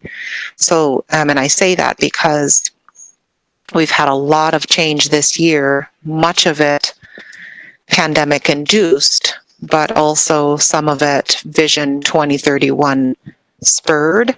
And we need to be very thoughtful about how each of our teachers and staff members and parents within Hopkins are experiencing the changes, whether they're due to COVID or whether they are because we are trying to build a new paradigm for public education. So within culture leadership, the goal is, as you were mentioning earlier, Chair Bouchard, and a potential topic for an August board retreat, building a teal structure, which to me, and based on research, if you read about teal organizations are characterized by a strong sense of purpose, distributed leadership, collective intelligence, a focus on being future forward, and being adaptive and flexible, which is very different from an organization that's super top down, where decisions are made at the top, quote unquote, at the top, with just a few leaders and everyone is told what to do. That is not the kind of organization that we envision for Hopkins, and it's also not in the type of organization that would be future forward. And so as we have been organizing ourselves around being less hierarchical and more collective, we've tried a couple of different things. I mentioned in this document that in partnership with our Director of Innovation, Design, and Learning, we have designed an early learning through grade 12 and beyond Hopkins instructional leadership team that operates in a very distributed leadership-like fashion. And so this team was launched in February and meets every 2 weeks, has 40 plus members on it, and is thinking about the teaching and learning decision points that would touch all parts of the system and would be impacted in our classrooms, would have impact in our classrooms. And so the idea is for teachers and staff from every school to be on a cross-functional team that thinks about what student learning should look like in classrooms and makes decisions together, rather than a small group of leaders at the top who are making decisions for everyone else to follow. So this team has, I think, been a really effective way to model and to experience distributed leadership. And I'm excited about the future of this team. We also have another cross-functional team that we call the pandemic, I don't know. I think we just call it pandemic team, actually. I don't know what its long name is, but we meet every Friday, and there are a ton of individuals from across Hopkins who meet on this team every Friday to provide updates and to think about what information we're facing from MDE and from MDH and make decisions that will positively impact our staff and students. One thing that I think we can do better with, and this is very hard because of the factor of time, but we would love to have students represented in all of these cross-functional teams. And I think the challenge is that all of the times we are meeting, students are learning. And when we are meeting in the, for example, after school hours, then people have already had a very long day, and it's really hard to have that authentic engagement at the end of a long day. So we're trying to think of some creative ways where our students could have more of an integral role on some of these really important teams. So I'll go on to the second competency and then maybe stop to see if folks have questions. So one of the things that was really important this year is empathy leadership. There have been so many challenging situations this year with our stakeholders having a wide variety of perspectives on a whole host of issues, from wearing masks to what kind of learning model we should have implemented or should be implementing during a specific time, to how we as an organization should respond to tragedies out in the community, such as Dante Wright being killed. And all throughout my leadership and throughout the leadership of our principals and district office staff, we really try to model empathy, which means that we acknowledge the diverse or opposing perspective that someone else may have, and we engage with that individual in a respectful manner, always trying to find common ground. And this is so important because we want to practice being an organization where many different people can come together and coexist, even across difference. And so I hope that our school board members and community members have seen examples of leaders demonstrating empathy leadership, which we believe is important, and also which empathy is also a characteristic that we believe is important for our Hopkins graduates to practice and demonstrate once they go into the world.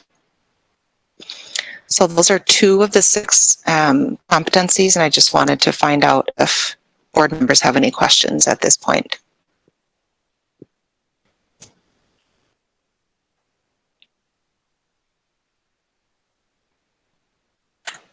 Keep going? Yes. Okay. I guess we only have 15 minutes left. Okay. So the next goal is equity leadership. And the idea with equity leadership is one of our Vision 2031 success indicators is that by 2031, we will eliminate the racial and socioeconomic predictability from our students' achievement outcomes. And as everyone knows, this will be very difficult work because for decades, anyone can predict who does well in a public school system and who will not do well, and these predictions fall along lines of race and class. And so one of our 2031 indicators is that everyone will do well, and in order for us to do that, we do have to recognize that our scholars come to us with many examples of strengths and talents and gifts that we are either not recognizing or haven't found a way to monitor and measure. And so there's 2 ideas here. One is to redefine student success metrics within Vision 2031 and within Hopkins, so that we are able to, if we say these are the characteristics and the traits that we want to see in our Hopkins scholars, then we have instruments and tools that we can use to measure the degree to which students are achieving in those spaces. And that all informs how we identify what student learning should look like in classrooms. And so we're building a learning framework, which is a construct that will be aligned with International Baccalaureate, the framework that is at our junior high schools. And this learning framework identifies the kinds of curriculum design, teacher pedagogies, student assessment and physical learning environments that are Vision 2031 aligned. And so this is the work of the Hopkins Instructional Leadership Team, the team that I mentioned to you earlier. And they have done a really tremendous job of working with IDL to build out this framework and to even go so far as to talk about the types of learning experiences that we want to have in our early learning, our preschool, our kindergarten through grade 3 classrooms. And so you've seen the launch of outdoor immersion, kindergarten at Gatewood. We are blending kaleidoscope and stepping stones to have one preschool so that our preschool classrooms are integrated and continue to follow the Reggio Emilia pedagogy. And so this is all work to make sure that our scholars beginning in preschool are learning in classrooms where the conditions that exist will help their strengths and talents and gifts be truly cultivated. And then the second part of the work is building tools for us to measure to what degree those traits are coming alive in our students. So the fourth goal is innovation leadership, and you'll see here on the document that we are working with our principals to reimagine schools from the ground up, which is a core tenet of Vision 2031. If we want to build a new paradigm for public education, then we need to imagine what the future of learning looks like for our scholars. And so we've been working with our school leaders to reimagine school. And I think this is where we may have some work to do to be more on the same page with our teachers and other staff. Because what we don't mean to say is that everything we're doing isn't working. That is not a message that we've sent, but it is a message that some of our teachers feel they have received. And so we have some work to do to clarify that message and to show our teachers that they and their pedagogies and their instruction have really worked to generate marvelous things for many of our scholars. And at the same time, what we are doing is not working for every one of our scholars. And so it's really a blend of identifying what teachers have always done well and what the system has always done well as what needs to be adjusted or done dramatically differently. And so I will be very intentional about partnering with our principals this summer and this coming school year so that all of our teachers feel engaged in the process of identifying what is working, along with some of the things that can be changed, because we really need our teachers on board with the changes that are needed for our scholars. And the best way of partnering with our teachers is also letting them know that we value our teachers. They are smart, they are brilliant, they have a lot of expertise, and they have some strong ideas for what has worked well and what can be changed. And so we're excited for that work ahead. And it will be challenging work, but we are motivated to build a build a sense of collectiveness with our staff throughout the district. So I just went over the fourth competency. We have 10 minutes left. Any quick questions from equity or innovation leadership?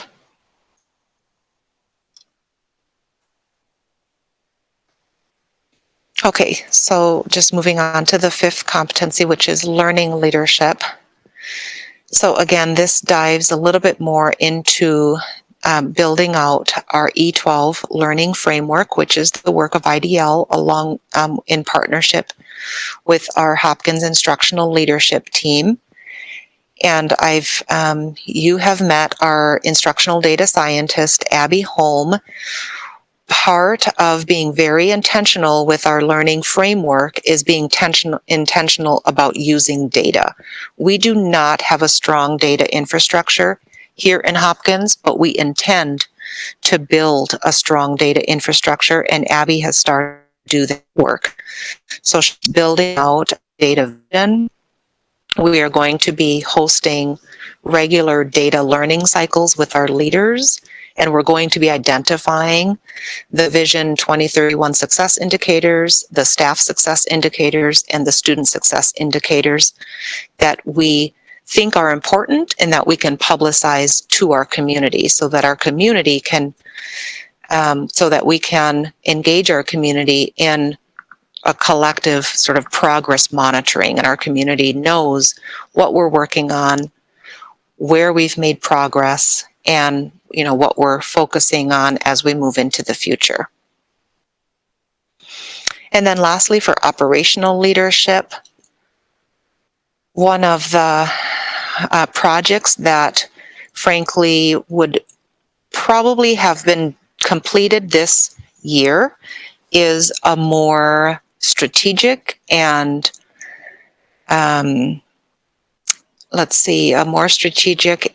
roadmap with lower levels of detail. So we have a Vision 2031 roadmap. What we don't have is a roadmap with time-bound milestones that tell us here is what we're doing every 3, 6, 12 months between now and 2031. There was a plan to put this into place for this year, and that's why you see some gold-colored language. Green is great progress being made. Gold is we need to continue making progress in this space. So we are going to be working this summer on putting together a roadmap that will help all of us, both internal and external stakeholders, more concretely understand where we are with our vision, what has been operationalized, what will be operationalized, and who's been involved in the process. So I'm excited for that work. One of the goals in this space was building a communications protocol, which I've partnered with our Director of Marketing and Communications to develop. It's not something that our entire community knows about yet, but we'd like to get really specific with how and when and why and in what ways we communicate. So we are working on that communications protocol. One of the pieces of feedback that we have received this year is that staff would like to always know what is happening in real time. Increased the frequency of our communications, and we've increased the level of detail in our communications. We've also diversified our communications, so we've sent videos in addition to emails, in ways that we didn't before. And I think with increased communication, then there are increased opportunities for staff to decide, to what degree they appreciate or value or like what they are learning about in the communication. So there's a lot more conversation that you have with increased communication. But in general, we do think it's a good thing, and we'd like to get tighter about the way that we communicate with all of our stakeholders. And then in the I just put in the lower right-hand corner of this document, I talked about our goal of developing a happy workplace culture. Happy might not be the right descriptive. Really my personal goal and our organizational goal is to build a workplace culture where staff feel valued and have high levels of satisfaction with the quality of their work and the quality of the organization in which they serve. And based on feedback that we have from our staff, I do know that we have staff who are there, and I do know that we have staff who currently are struggling to feel that way. And, you know, some of it might be COVID related, but I think some of it is related to a big question mark about what it means to be teal and what kinds of decisions staff will be involved in making and what kinds of decisions might be too difficult or too complex for, you know, everyone to be involved in sort of coming together and making that decision. So staff are asking for more clarity about decision-making processes, and we think that we can deliver in that space. So I think with 4 minutes left, that is, bless you, that is my update at this point, and I would welcome any questions either now or during the closed session that we have this evening, and I appreciate your engagement. Thank you, Dr. Mary Perry Reid. Just generally speaking, everything that you said as you went through your goals really aligns with what I've been hearing from scholars, community members, and staff. So both the areas where we're doing well as an organization, and then also the opportunities for improvement and the need for improvement in certain areas. Just for some context for our community, so after our regular meeting of the school board that starts in 4 minutes, we will meet in an executive session to discuss Dr. Mary Perry Reid's goals in more detail. And then at our next regular meeting, I'll give a report to the community regarding, you know, what we discussed during the executive session. So just so that you understand the next steps. And with that, I think we'll close down our workshop, and I'll see you back here, let's say 7:02, just so we have enough time to stretch our legs a bit. Thank you so much. It was a jam-packed workshop and really great. Appreciate it. See you back here at 7:02.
Okay, we can get started. This meeting of the Hopkins School Board is called to order at 7:03 p.m. I'm Chair Jen Bouchard. I'd like to welcome all of our community members who are joining us via the YouTube live stream, and of course, all of our Hopkins community members who are here in the room with us this evening, including my board colleagues.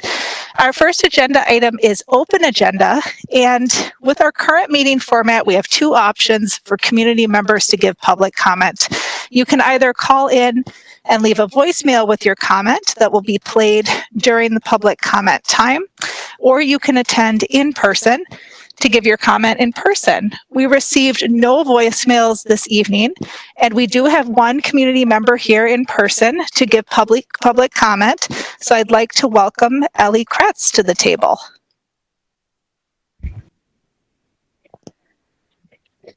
All right. Can you hear me? Yes, welcome. All right. Thank you, Chair Bouchard.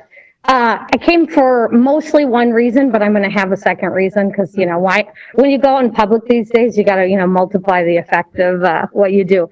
But mostly what I came is to I wanted to, on behalf of, you know, parents and certainly my family, it's been 443 days since Governor Walz said, hey, we're going to close schools and see what happens.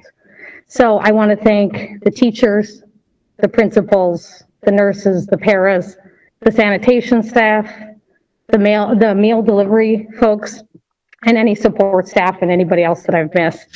You know, it's been a very challenging year and it's been executed very well. My daughter is a kindergartner. We chose to do distance learning. That was executed certainly as well as I think it could have been. I know for some families it was easier, but it was certainly appreciate all the efforts on the school's behalf. And then I want to thank all of you. I mean, none of you signed up probably thinking, oh, this will be fun to do in a global pandemic. And I think we sometimes forget to thank you all. You know, I always tell elected officials, nobody's getting rich doing this. So certainly really, really appreciate all of your efforts to kind of and to stay focused, right, on what you've been able to accomplish on equity, both gender equity, racial equity, is really remarkable, frankly. And then to thank Dr. Mary Perry Reid and your staff. Hopefully, I hope you can take this message back to your team. We moved here 4 years ago for Xing Xing, and I've just been frankly blown away by what the district has been able to do. Just even in my first 9 months of watching it. So thank you from the bottom of our hearts for all that you guys have done. Like I said, I know it has not been easy. I know many of you have kids that you're trying to balance all of this plus your own kids. So appreciate that. And then, so that's all I have on that. But then the second one, which is just to say, I hope, you know, you have made great decisions throughout this pandemic. Nothing perfect, but, you know, we're all trying to get through as best as we can. And so, you know, my hope would be that the schools would maintain the masks, certainly at the K through 6 elementary level. I know we had a survey yesterday, or I filled out today. I clicked in person because I assume that will be the case for especially the kids that haven't even had an option to be vaccinated, that we would maintain that. So, but again, mostly I'm here to say thank you. So thank you very much. Thank you for joining us. Thank you. Next, I'd like to pass the mic to my board colleague, Director Peterson, who has some words of thanks and appreciation. Thank you, Chair Bouchard. Oh, all systems go. Okay. So just wanted to take a little bit of time to recognize our student board reps from this year. We had 9 of them, and I think that the fact that we never really got to see any of their faces except Elliot made it challenging for sure. For the seniors, we had Elliot Berman, Lyndon Iakundi, and Rains Lucas. For juniors this year, we had Imani Karimongi, Parker Chelikowski, and Angel Riley. And then for our sophomore reps, we had Isabella McCoy, Kimora Searles, and Aiden Law. So despite this being a year unlike any for all of us, I think that we really have to recognize that the scholars have had their worlds rocked more than any of us and have definitely performed under pressure. I think this is even more true for our 2020-2021 school board reps. They competed against 24 of their peers to serve for us all on a fully revamped board program. They interviewed beautifully, showed up reliably, and provided us with an honest glimpse into their lives at Hopkins High School. For that, we appreciate and thank each and every one of you. As our senior board reps, it's with a bit of trepidation that I say goodbye to you. You've done so much for us, and we truly appreciate you. Rains Lucas, from the moment he interviewed with us, I felt he would be a strong addition to our senior team. He juggled being a captain of the soccer team, distance learning, and being a senior beautifully. Our updates from Rains were always optimistic and delivered with a smile. And while we didn't have the opportunity to experience Rain's love of having tough conversations and helping his peers see all sides of every situation, we know that he will head off into his future well equipped to handle whatever's thrown at him. Linda Nyakundi, well, in the past 10 months you've served amazingly. It was truly in the last few weeks that I was really able to experience the sheer awesomeness that is Linda. She's unflappable. She stays cool in all situations and presents herself and everything she believes in with an eloquence that I envy. From her work on the Girls United Board to advocacy in the high school at various levels, I know we will continue to see amazing things from you in the future. Elliot Berman, thank you. You're the heart and the soul of this program over the past year, and I appreciate your leadership so much. I'm going to miss seeing your face, especially in person, during these meetings. You've tackled everything we've thrown at you, and I know that you will continue to do the same as you move on to your next adventure in life. Don't lose your passion for doing the things the right way and making sure everyone's voices are heard. The world needs you, Elliot Berman. So thank you, each and every one of you, especially to our seniors as we send you off.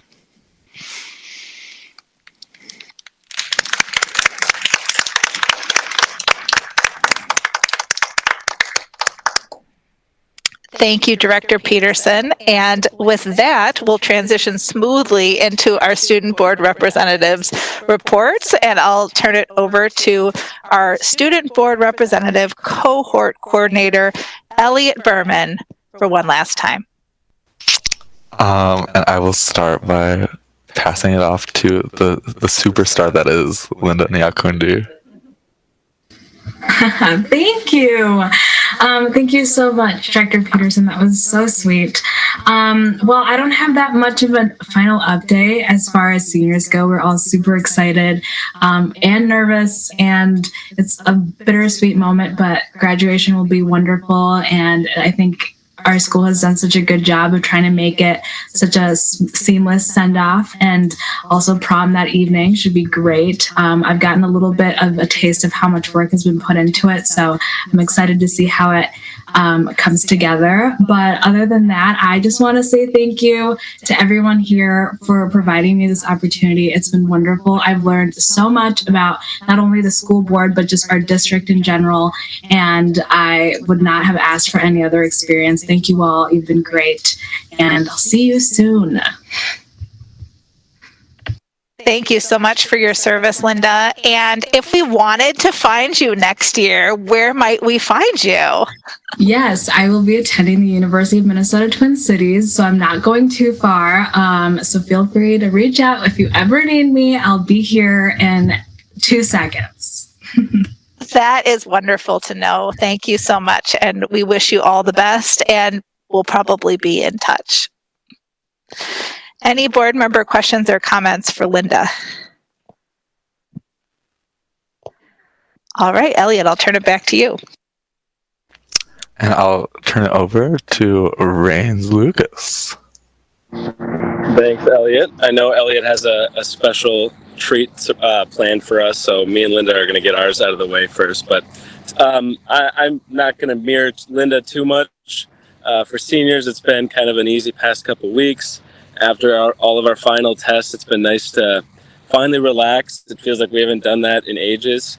And I just today dropped off all my materials and got my cap and gown, and that was quite sentimental and it was nice to chat with some folks in the office, and they're working their tail off because there are so many seniors in line, and they're working from like 10 to 5 today to get everybody's stuff checked in, to get everybody their cap and gown and their tickets.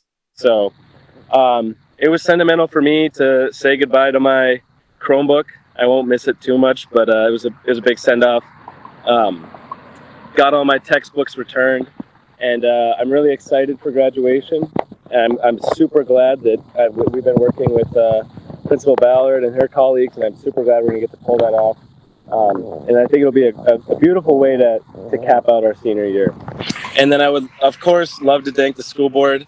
It's been really fun. I never expected this for myself, and once Elliot reached out to me with this opportunity, I quickly grew a lot of interest for me, and it's been awesome to work with such a welcoming group of people and such an intelligent group of people that really know what they're doing and have so much influence on Hopkins schools. So it's really inspiring to work with you guys, and I'm excited to get into more administrative things at UW-Madison, because this has been a really fun experience for me. So if anybody has any questions for me, shoot them out, but it's just been really fun. So thank you guys so much. Thank you so much for your leadership, Rains. Any questions or comments for Rains? Okay, Elliot, back to you. Thank you, Chair Bouchard. I am going to have something a little bit lengthier, so a pre-apology for my last report. On June 2nd, 2020, I came to the board in a different light. I was shaken by the trauma our community was enduring from both grasping our new reality of the pandemic life and the murder of George Floyd.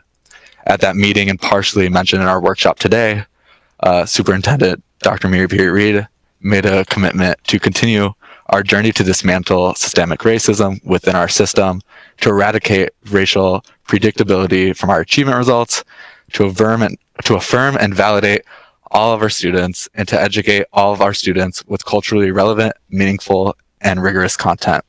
Thank you, Vice Chair Andreessen, for writing that down at the time. I appreciate it. Along with that commitment, the board unanimously passed the resolution to address systemic racism here in Hopkins. Now, as I sit here, just a day short of a year after that meeting, I look back in awe of all that we as a community have done. New and excited leaders have filled many important positions and roles in our schools, and staff have really stepped up to meet the needs of our community and our students. My journey in Hopkins Public Schools began in 7th grade, after leaving a small private school in St. Louis Park with a class of 40-ish people. I entered North Junior High excited to expand my friend group, but at the same time shy of interacting with all these new people. It was admittedly a bit overwhelming for me. At the time, I had not envisioned or even thought of ending my time at Hopkins sharing this table and virtual space with you all. Junior high is also the time my life with student activism started, albeit due to my sister pulling me into campaigning for congressional campaigns. And a quick thank you to Ms. Matz and Mr. Ilton, my advisors in student council in 9th grade. I entered high school my sophomore year knowing I wanted to run for student council, following in the steps of both my sisters, Josie and Mia. Student council is where I formally met my student board representative predecessor and someone who I continue to look up to this day, Joe Ramlett. As president of Earth Club, Joe got me to attend my first city council meeting in Minnetonka, which kind of kickstarted my involvement in local government. After joining a city council campaign and taking a seat by 3 votes in November of 2019, I realized where and how change happens. A little angered by the lack of inaction and positive impact from our student council, I went to Joe to seek another opportunity for change in Hopkins. Out of pure luck, I asked at the time when Joe and Chair Bouchard were looking to expand the student school board representative program. I was welcomed with open arms and joined Alia Brown as a junior representative. Since that time, the work has not stopped. From joining Treasurer Adams and now Commissioner Latondras at CFAC meetings to going to the St. Paul Capitol with Catherine Callahan and the LIC on behalf of AMSD to testify. Lots of acronyms when joining here. Thank you all for the continued opportunities to make a difference here in this community. Now I leave Hopkins in somewhat the same way as I came in 7th grade, somewhat overwhelmed by interacting with large groups of people. Thank you all for giving me the space and listening to what I have to say and contribute during this time here. To current students or current and future students of Hopkins schools, first off, happy Pride. And secondly, please get involved. Reach out. You can make a difference. It is not your responsibility to finish the work of perfecting the world, but you are not free to desist from it. Join a club, make a change, whether it be big or small. It contributes to a brighter future for us all. I am proud to have been a product of Hopkins schools and am beyond optimistic by the way this community is heading towards 2031. I leave this space as a self-proclaimed ranking member, being that I've been here a meeting or two longer than the 2020 inductees. So, thank you. Thank you all. Love you for a long time, Hopkins. Signing out, Elliot Furman.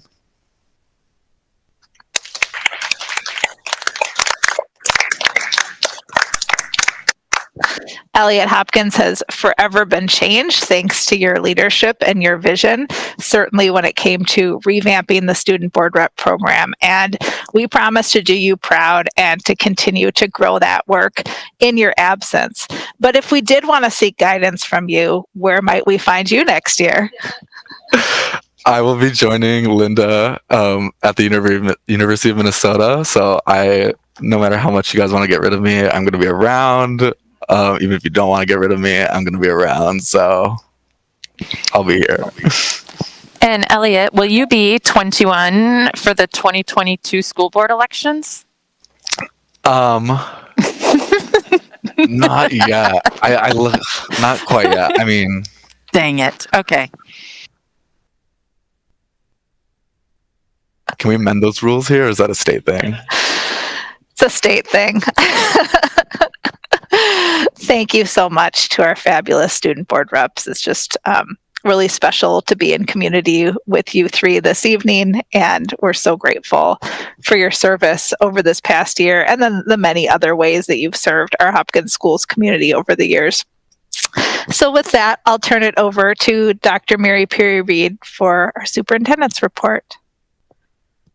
Thank you so much, Chair Bouchard, and I would love to echo that thanks and gratitude. It's been wonderful to hang out with Rains and Linda and Elliot and the other student board reps during our meetings, and to just hear their insights and observations to help us form fuller understandings of our students' lived experience. So congratulations to all of you on your college acceptances, and we are definitely going to miss you.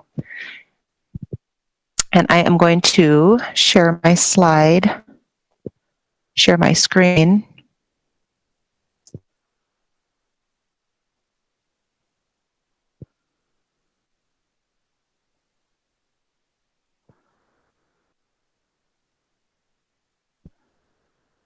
Okay, can you see that okay? Yes, we can. Okay, wonderful.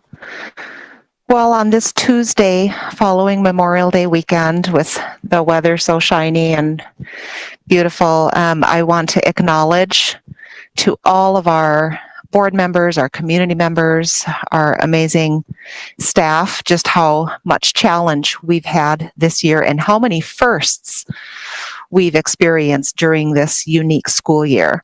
We've had our first worldwide pandemic, at least in our lifetime. We've had our first time pivoting multiple times from one learning model to the next, sometimes within a single school day. First time launching a new learning management system we call LMS at the same time the pandemic crashed, so that we could leverage one thing in order to combat the other. First time implementing a non-negotiable dress code, and while we're all tired of wearing masks on a daily basis, we are, of course, thankful for the role that they played in mitigating the spread of COVID. And so we all know that this year is like no other, and it is truly with deep gratitude and respect that I thank each and every Hopkins teacher, just like Ellie mentioned at the board table earlier, each and every teacher, each and every educator, principal, paraprofessional, custodian, food service staff member, secretary, clerks. There are so many people in our system, our nurses, goodness, so many people in our system who showed up each and every day to work, to serve our students and to serve our families and to help colleagues make it through this tough year. So thank you to every single Hopkins employee for working together to make sure the Hopkins ship made it across the sea this year. In appreciation for our staff, we are popping into all of our schools and satellite programs today, tomorrow, and on Friday. We just wanted to take time to personally acknowledge each and every staff member. And so our school board members, you have in front of you the thank you card that that our communications and marketing team put together to commemorate this school year and to thank our staff. And we are, calling it a pop-in because we're also giving little goodie bags of popcorn to our staff. And so it's been a treat just to see our staff members' faces. And, we thought of maybe having a party at a park, but our staff have worked so hard. A couple of folks had the idea of let's have us go to our staff members so they don't have to leave their spaces. So it's been really nice to see our staff members' faces today, and we look forward to visits tomorrow as well. We visited 6 schools today. We'll visit another 5 tomorrow, and then do the district office on Friday. And so on behalf of our school board and school district, thank you to each staff member in Hopkins. Our school board also hosted a car parade for the first time ever for our long-serving Hopkins retirees who showed up with lots of glitz and glam in their freshly washed cars last Monday. The Lean Mean Performance Machine turned the car parade into a true celebration, and then later that evening our retirees were able to watch the virtual retirement celebration on the YouTube channel. So thanks also again to our communications and marketing team for coordinating all of the logistics for our retirement celebrations. Our 43 retirees include 21 teachers, a nutrition services employee, 9 clerks or admin assistants, a custodian, a principal, a director, as well as 5 coordinators or TOSAs, teachers on special assignment of various programs and services, including our copy center that is located at Hopkins High School. So congratulations to all of our retirees, and thank you to each and every Hopkins champion. And again, just another thank you to our student board reps. We've, spent a few minutes recognizing our board reps, and, on behalf of also the district, it's really nice to have the student perspective at the board table, and we're so impressed with the way that you're able to show up in the midst of all of these adults. And we know you're teenagers, you're high school scholars, you have really, really busy lives outside of school, and for you to come to evening board meetings and just be so present and so astute with your observations has been really helpful to my own learning and to the board experience. So thank you. And finally, in addition to looking forward to summer, this time of year is very special because of all of our graduations. So we have a lot of young people who are turning an important chapter in their lives, including 530 Hopkins High School scholars, a handful of graduates from Transition Plus, which is our 18 to 21-year-old program that we share with St. Louis Park and Minnetonka, And then we have also some amazing graduates from our adult options and GED program that are graduating. And some of the details are on this slide for you. We know that commencement ceremonies are a big deal for our graduates and for their families. So we appreciate the many hours of coordinating and logistics planning that our administrators and other folks put into organizing these events. And we look forward to celebrating with you. You'll see board members at all of these events. And then, as this is the last official board meeting for the 2021 school year, I just want to thank our illustrious school board for their devotion to Hopkins. I want to send a warm send off to our Hopkins staff who are finishing their school year assignments. May you relax, recharge, and reclaim your centeredness and perhaps your sanity. And for our staff who do have summer assignments, please make sure you take time to do the same, to recharge before your summer assignment begins. You all made the impossible possible during this unique school year. And on behalf of the board and the district, I thank you. And that's it for my report. And I'll take questions if you have them. Thank you, Dr. Mary Perry Reid. Any questions or comments from my board colleagues?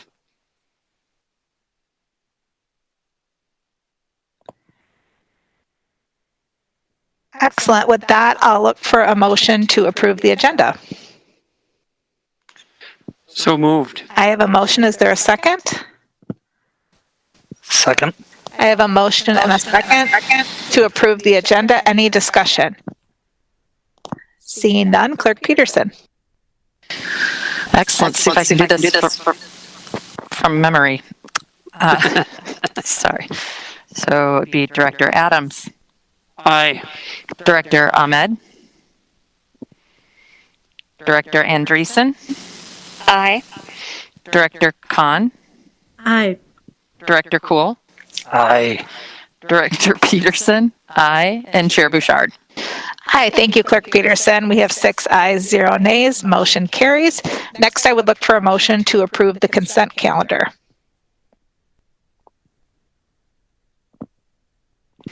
So moved. I have a motion. Is there a second? I will second. But I'd just like to recognize that on the consent agenda are some recognition of gifts that people have given to the district. And I want to express my thanks and convey our appreciation for those. Thank you. I have a motion and a second to approve the consent calendar. Any discussion? Seeing none, Clerk Peterson. Thank you, Chair Bouchard. Director Adams. Aye. Director Ahmed. Director Andreessen. Aye. Director Khan. Aye. Director Cool. Aye. Director Peterson. Aye. And Chair Bouchard. Aye. Thank you, Clerk Peterson. We have 6 ayes, 0 nays. Motion carries. Next, we'll move to our treasurer's report with Treasurer Adams. Thank you, Chair Bouchard. Our expenses for May included $95,000 for the Harley Hopkins kitchen remodel, $12,300 for actuarial valuations. And I'm assuming that's for our other post-employment benefits that we've been funding, and we keep an eye on how well the actuaries approve of those or recommendations that they make. We've had a number of lunch refunds, and this is because I'm sure a number of people paid for lunches before we went into the COVID free lunch program, and consequently we had some balances outstanding, and those have been going back to parents and staff members who had prepaid for lunch. There were $305,740.33 for MTI for our regular and special ed transportation for the month of April, and $3,655 to Soliant Health for our backlog of mental health evaluations. And I'm sure that has to do with our COVID fallout among our students. So with that, I move that we approve total disbursements in the amount of $753,610.96 for the period May 11, 2021 through May 24th, 2021. Thank you, Treasurer Adams. I have a motion. Is there a second? Second. I have a motion and a second to approve the treasurer's report. Any discussion? Seeing none, Clerk Peterson. Thank you, Chair Bouchard. Director Adams, that wasn't as funny as usual. Sorry. Okay. There weren't many goofy expenditures. He's tired. He's tired. Give the treasurer a break. I vote aye. Okay, we have one aye. Director Andreessen. Aye. Director Khan. Aye. Director Cool. Aye. Director Peterson. Aye. And Chair Bouchard. Aye. Thank you, Clerk Peterson. We have 6 ayes, 0 nays. Motion carries. Next, we'll move into new business, and our first agenda item is acceptance of the fiscal year 2021-2022 budget, and I'll turn it over to Dr. Mary Perry Reid. Thank you, Chair Bouchard. So I'd like to welcome to the board table our Director of Business Services, Tarira Chapanduka, to provide a summary of the 2021-22 budget for board approval. This is the culmination of a very lengthy and involved budgeting process that has included building a revenue-based budgeting infrastructure complete with predictable staffing models for our schools, as well as a digital platform so that budget managers can closely interact with and manage their budgets. So there's been a lot of work involved in this process. I appreciate Director Chapanduka's leadership and the work of his team, the work of our cabinet leaders and school leaders who all played a role in bringing this budget to you, board members. So at this time, Director Chapanduka, would you like to present? Sure. Thank you, Dr. Mary Reid. Good evening, Chair Bouchard. Good evening, respected board members, staff, and the community at large. At this point in time, I'll go ahead and present my screen. I'll try to be as quick as possible. This is basically a wrap-up of what we've been discussing, just as alluded to Dr. Mary Reid's message. 2 weeks ago, we did adopt the fiscal year 21-22 budget, but my presentation also includes other budgets within our various proprietary and other funds. So with that, just give me a second here, and please let me know when you see my screen, because I won't be able to see you.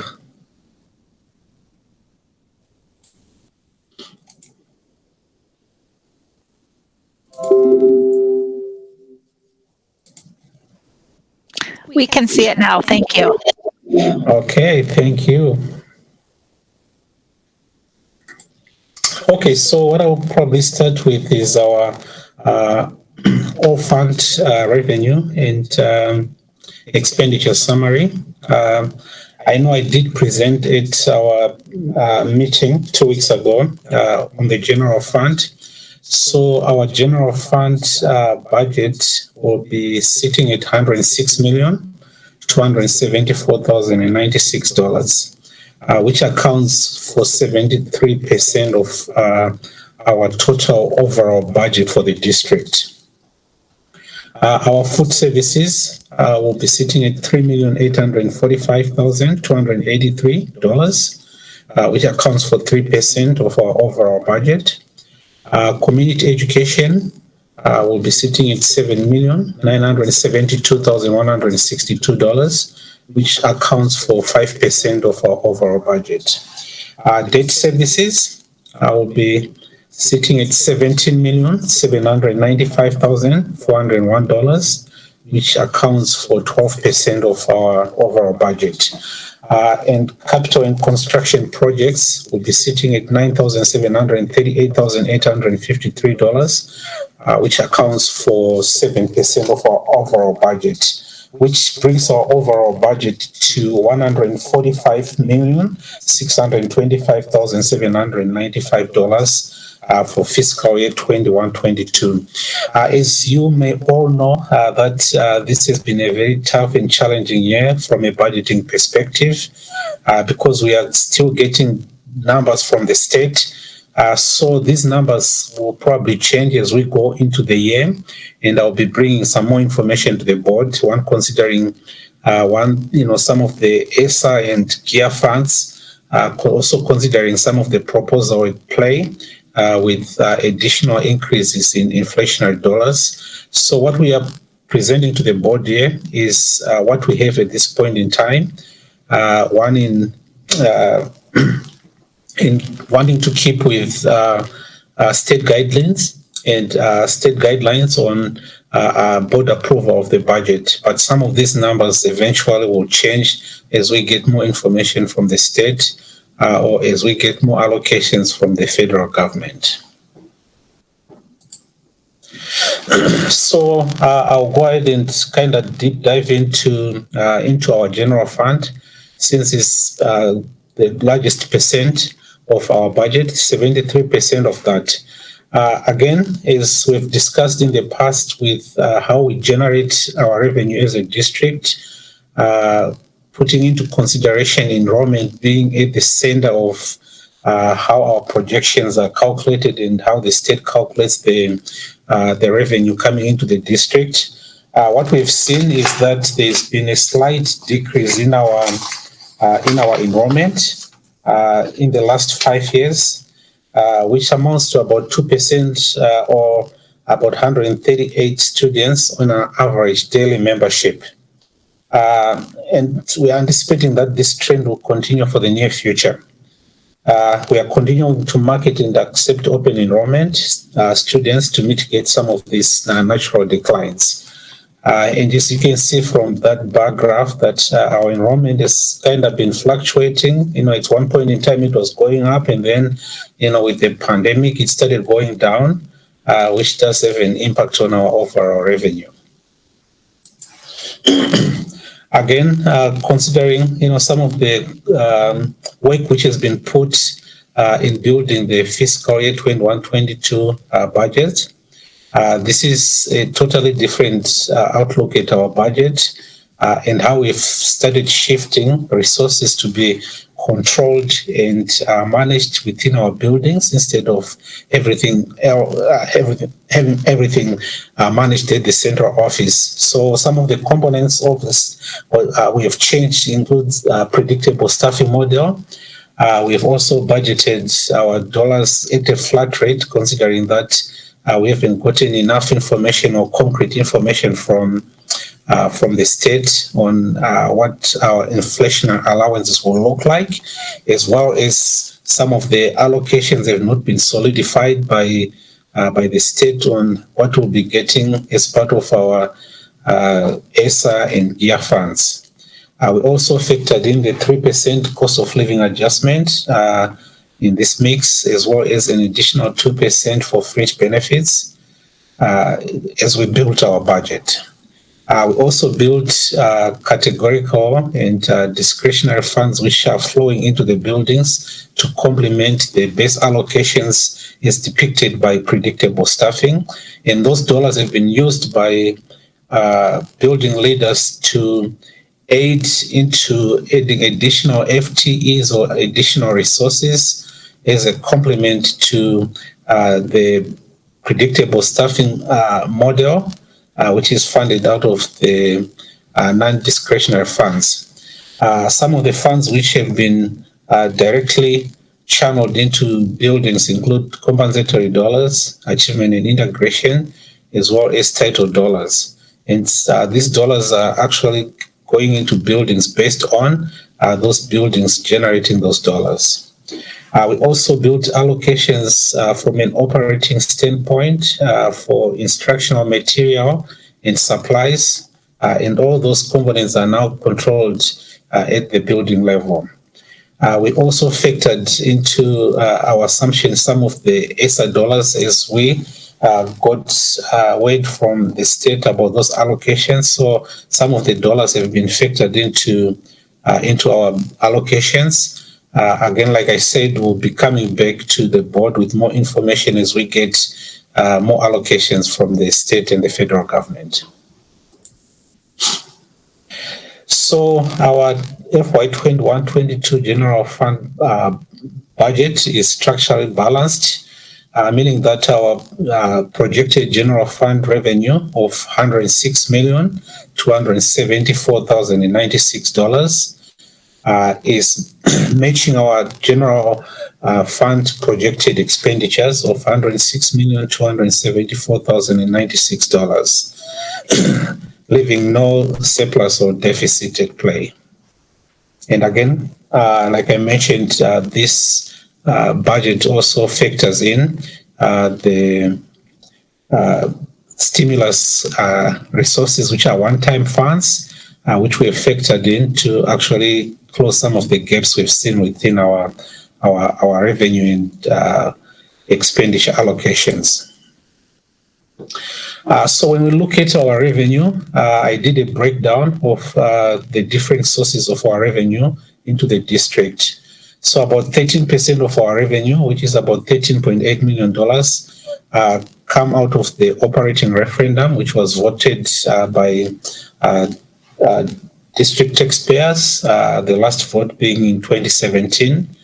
5.4 million, which represent about 5%, comes from location equity, which is actually board certified.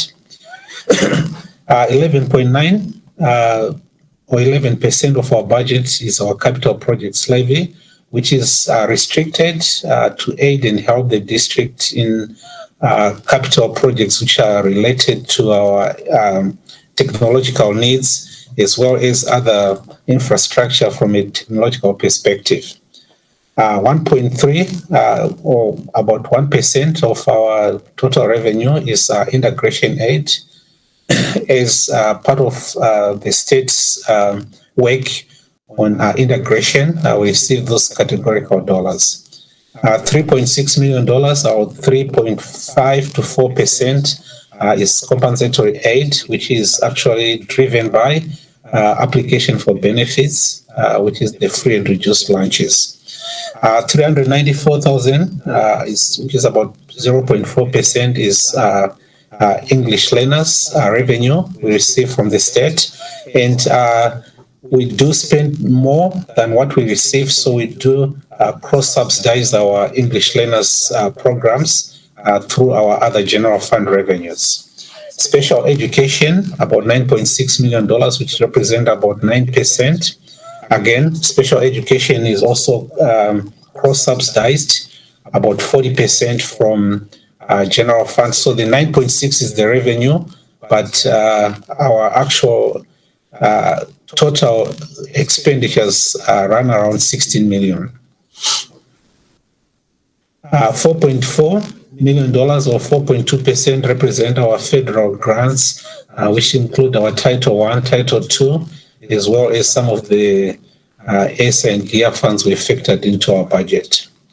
About 0.4% or $381,000 represent our extended time, which is part of the state's programs on, trying to prop up some of our programs beyond our regular education time. And 55.1 or 52% of the remaining funds are non-categorical. So those are the funds which are coming out of our general education aid to help and prop up our categorical dollars. And we can use those funds for any other activities. And those funds are mostly used for most of our salaries and benefits, which actually accounts for the total budget of $106,274,096. On the expenditure side, our salaries and wages account for about 60%, which is about $64.2 million. Our benefits account for 21%, which is $21.8 million. So if you add those two, about 80 to 82% of our expenditures are salaries and benefits. 8.5 million, 8% account for our purchase services, which include, contracted services, any other purchases we do for the district which are outside of our supplies. 2% or $1.7 million account for supplies, which are some of the instructional material and any of the supplies in our buildings, as well as our departments.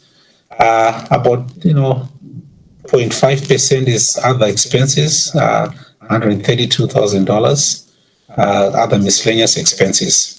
$5.7 million, about 5% is transportation. Since we take transportation in a different fund, which walks into our general fund. And 4% is our capital expenditures, which accounts for about $3.9 million. To bring our total expenditures for fiscal year 21-22 to $106,274,096. So that's the general breakdown of our different components between our revenue and expenditures.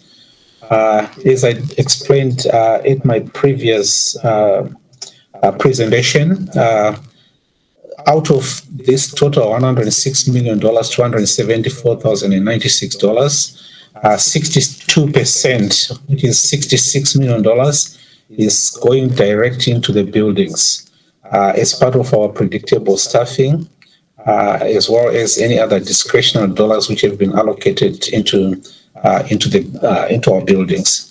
6% or $6.5 million is actually saving departments, and some of these departments include business services, include our human resources, include our governance and management, include a portion of our special services, centralized allocations, include our innovation and design and learning central office operations.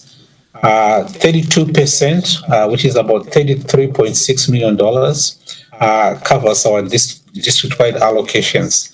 And our district-wide allocations include our transportation, our operation and maintenance, which funds our custodians in our buildings, as well as the maintenance work in our buildings.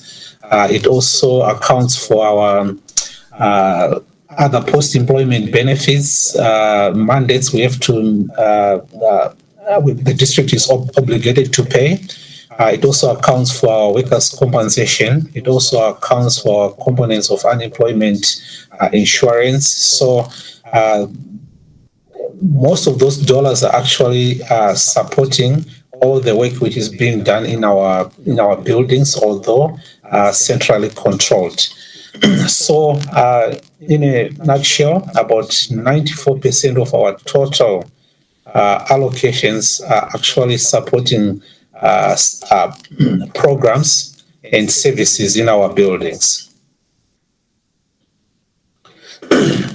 The next allocation is for nutrition, school nutrition, which is a proprietary fund. So for school nutrition, we are projecting our general fund revenue to be $3.8 million, and our projected general fund expenditure to be a little over that, 3.896, leaving us with a deficit of about $51,644. I'm sorry. And we do have enough and healthy funds within our school nutrition fund balance to be able to absorb that $51,644. Our community services, we are projecting our community service fund revenue to be $7,972,162, and our projected community service fund expenditures to be $7,604,573.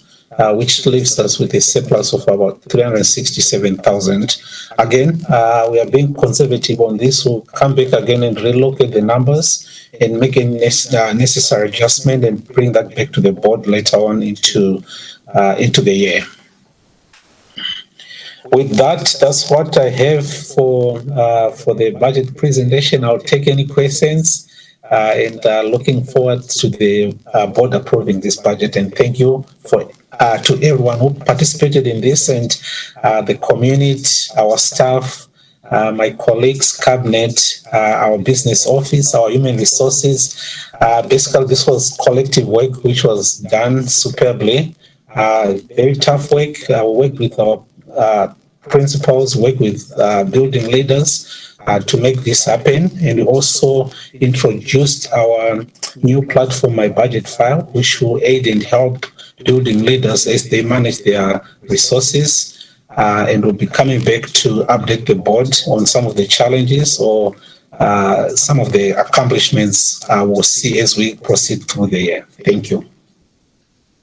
Thank you very much, Director Kevin. As both you and Dr. Mary Perry Reid mentioned, this has been collective work, and a large percentage of that collective work has been done by you. And so we'd like to recognize your contributions to this process. And, obviously we've had many, many hours of conversation about the budget at the board table, but that, only represents a fraction of the work that has been done behind the scenes, not just this year, but over the past 2 years. And that this process was really essential in order to set our district up for success in the long term. And just want to take a moment to recognize what an incredibly heavy lift this was, and that we could not have done any of it without your leadership. You just brought such a new perspective to the board. I've explained this to community members when talking about you, and so I think I should say it to your face too, Chiriro, that the way that you explain the budgeting process and the decisions that we're making, you do it like an educator, and so you're bringing all of us along on this journey, and you're always so receptive to our questions, to our feedback, both when board members come to you individually with questions outside of meetings, and then certainly during the meeting format. And so just a lot of appreciation, not only for the work you've done, but the way in which you've done the work. No big surprises here for me this evening, very similar to what we approved preliminarily. So I don't have any questions or comments, but I would turn it beyond what I just said. But I would turn it over to my board colleagues if you do. Yes, Director Adams. I'd like to thank our Citizens Financial Advisory Committee who kicked off this whole process back in September. People that served at no pay on the Financial Advisory Committee to make recommendations service. And I'd like to include in that Elliot Berman. And I'd like to include in that Elliot Berman, who got up at an ungodly hour of 7:30 to attend our meetings. So kudos to him as well.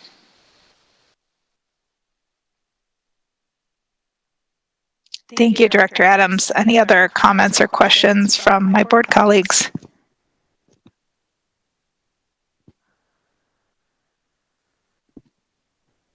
Okay, with that, I would look for a motion that the board adopt the fiscal year 2021-2022 budget. So moved. I have a motion. Is there a second?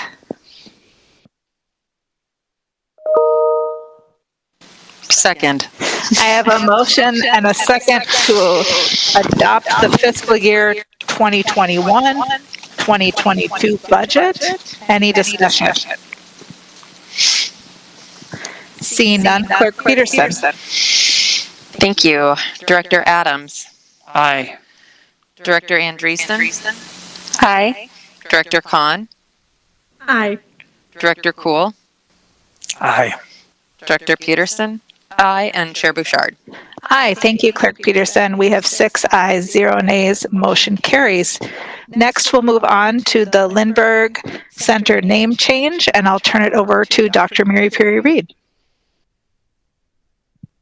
Thank you very much, Chair Bouchard. So for framing, at our May 18 board meeting, representatives from the Community Education Department, including Alex Fisher and Dre Jefferson, and also some representatives from the city of Minnetonka and our community, provided an information report to the board titled Lindbergh Name Change Update. This report summarized the work of a large group of individuals from Hopkins and Minnetonka who have been researching the current state of Lindbergh Center's official name, as well as how that name is being experienced by our local community members. The recommendation coming from that group is for the Hopkins School Board to authorize the launch of an official name change committee, which, if approved, sustain bold investments in Vision 2031 while restructuring the budget to more accurately reflect projected revenues and expenses in the context of COVID-19. And you just witnessed some of that work happening at the table this evening, really the culmination of it as we approved our final budget. But our budgeting process officially started back in January when we accepted our CFAC, Citizens Financial Advisory Committee recommendations. And between January and June, at nearly every workshop and meeting, we have heard recommendations from staff and received updates on the budgeting process. So many hours spent discussing the budget at this table.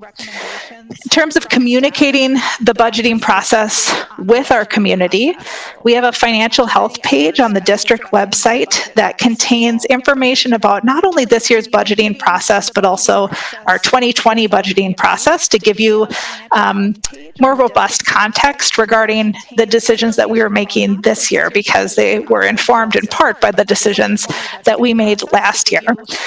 We've also sent out updates and invitations to engage via the emails that come from principals every week to their school communities. There have been updates and invitations to engage in the printed update. Of course, we've discussed the budget at length during our board meetings and workshops. Director Adams has written some great letters to the editor for the Sun-Sailor to help inform an even wider swath of our community. And then within our Legislative Action Coalition, a lot of conversations about budgeting and then also calls to action. And, you know, what's really great about those calls to action is they can also inform, or they can also serve to educate our community and inform our community about the really specific budgeting challenges that we and most districts across the state experienced this year. As a board, we hosted 4 budget-related community engagement sessions. Questions that came up during those sessions that we didn't have time to answer then were kept in a Q&A sheet, and our cabinet provided responses to all of the questions that had been submitted. We also engaged with community members via email, phone calls, individual conversations, heard from community members during open comment, and we were able to have conversations, you know, via multiple channels throughout the budgeting process. Goal 3 is operational leadership. Design and implement an adaptive plan for public board meetings and workshops as we continue to move through COVID-19. And I got my workout trying to fulfill this goal as board chair, and I'd like to thank MSBA, the Minnesota School Boards Association, for their excellent guidance throughout this year as we moved in and out of different public health circumstances related to COVID-19, and, you know, really understanding our legal obligations and then safety considerations in terms of our meetings. We also updated our district website this year, so marketing and communications did a really, and our technology department did a really wonderful job updating our district website. Our school board page also received an update, of course, and is now available in multiple languages. And we hope that you find the information to be easier to locate, more accessible, but we have identified that there's still work we need to do around that, and we will be kind of rolling that work over into our goals for next year. Goal 4 is operational equity and innovation leadership, and it's reform and create policies that will inform equitable, inclusive, and innovative practices throughout the district. So I've said this many times at this table, and I'm not going to stop saying it, that our policy and monitoring committee has just done incredible work this year. Really looking at a variety of policies in a very holistic way, and then also engaging with our community around those policies. So some examples include our gender inclusion policy work that happened in myriad spaces throughout the district, and then it was also complemented by a public engagement session. Continued work on our discipline policy, or our student conduct policy, to make it more restorative in nature and more complementary with the practices, many of the practices that are already being used in our district. Work on our student handbook policy, a revised equal educational opportunity policy, and then also some really substantial work on our racial equity policy. I mentioned earlier that we have this Equity and Inclusion Student Advisory that's comprised of any student who's interested in being a part of it in junior high through high school. And this group came before the board in April and gave us a set of their recommendations that were incredibly helpful. And many of these recommendations aligned with policy work that is already in process. And there were other recommendations that we can really use to shape some of our board goals and policy work looking forward, looking to the future. So very grateful for the work that that group did and the recommendations they brought before us. Finally, Goal 5 aligns with learning, equity, and innovation leadership, and it's to engage in professional development to understand and implement next practices in public education. So board members engaged in professional development in a variety of ways, using a variety of resources, including resources from Minnesota School Boards Association, Association of Metropolitan School Districts, the National School Boards Association. We used a book as a reference by Drs. Diem and Walton entitled Anti-Racist Educational Leadership and Policy. We had board members who both attended and presented at the Student-Centered Learning for Equity Conference recently.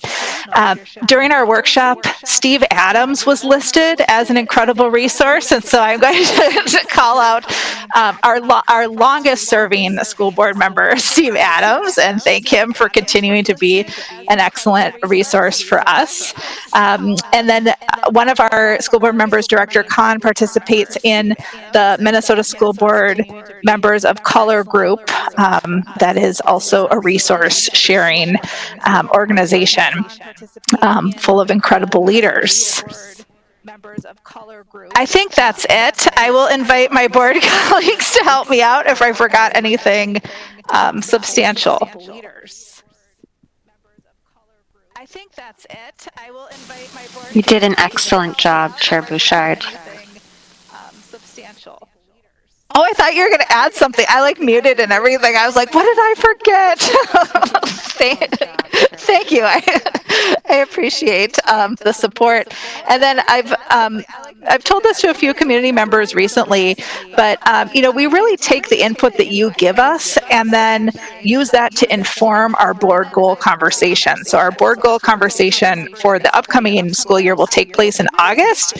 So there's still time, to let us know what you're thinking, or if you feel we didn't quite meet the mark on some of these goals for this year, we can absolutely carry some of that work and those ideas forward. So thank you for the opportunity to give you an update on our goal attainment. And we can move to our next agenda item, which is staffing resolutions, and I'll turn it over to Dr. Mary Perry Reid. Thank you very much, Chair Bouchard. So through the budgeting process, which directly informs our staffing process, there is always a chance that there may be probationary as well as tenured staff who may experience job reduction as a result of program or budget reductions or decisions.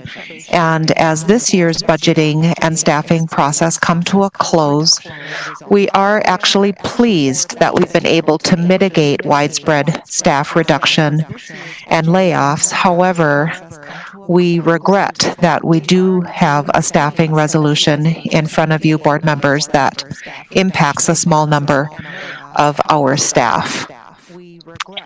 And this is due to program planning and redesign that leaders are engaging in during this time. With our leaders and educators collaborating together, this list of individuals has actually been reduced from its original form. However, at this time, we are asking the board to adopt this staffing resolution. So to provide additional information about this resolution, I invite Dr. Lightfoot to share any context that I have left out. Thank you, Dr. Lightfoot.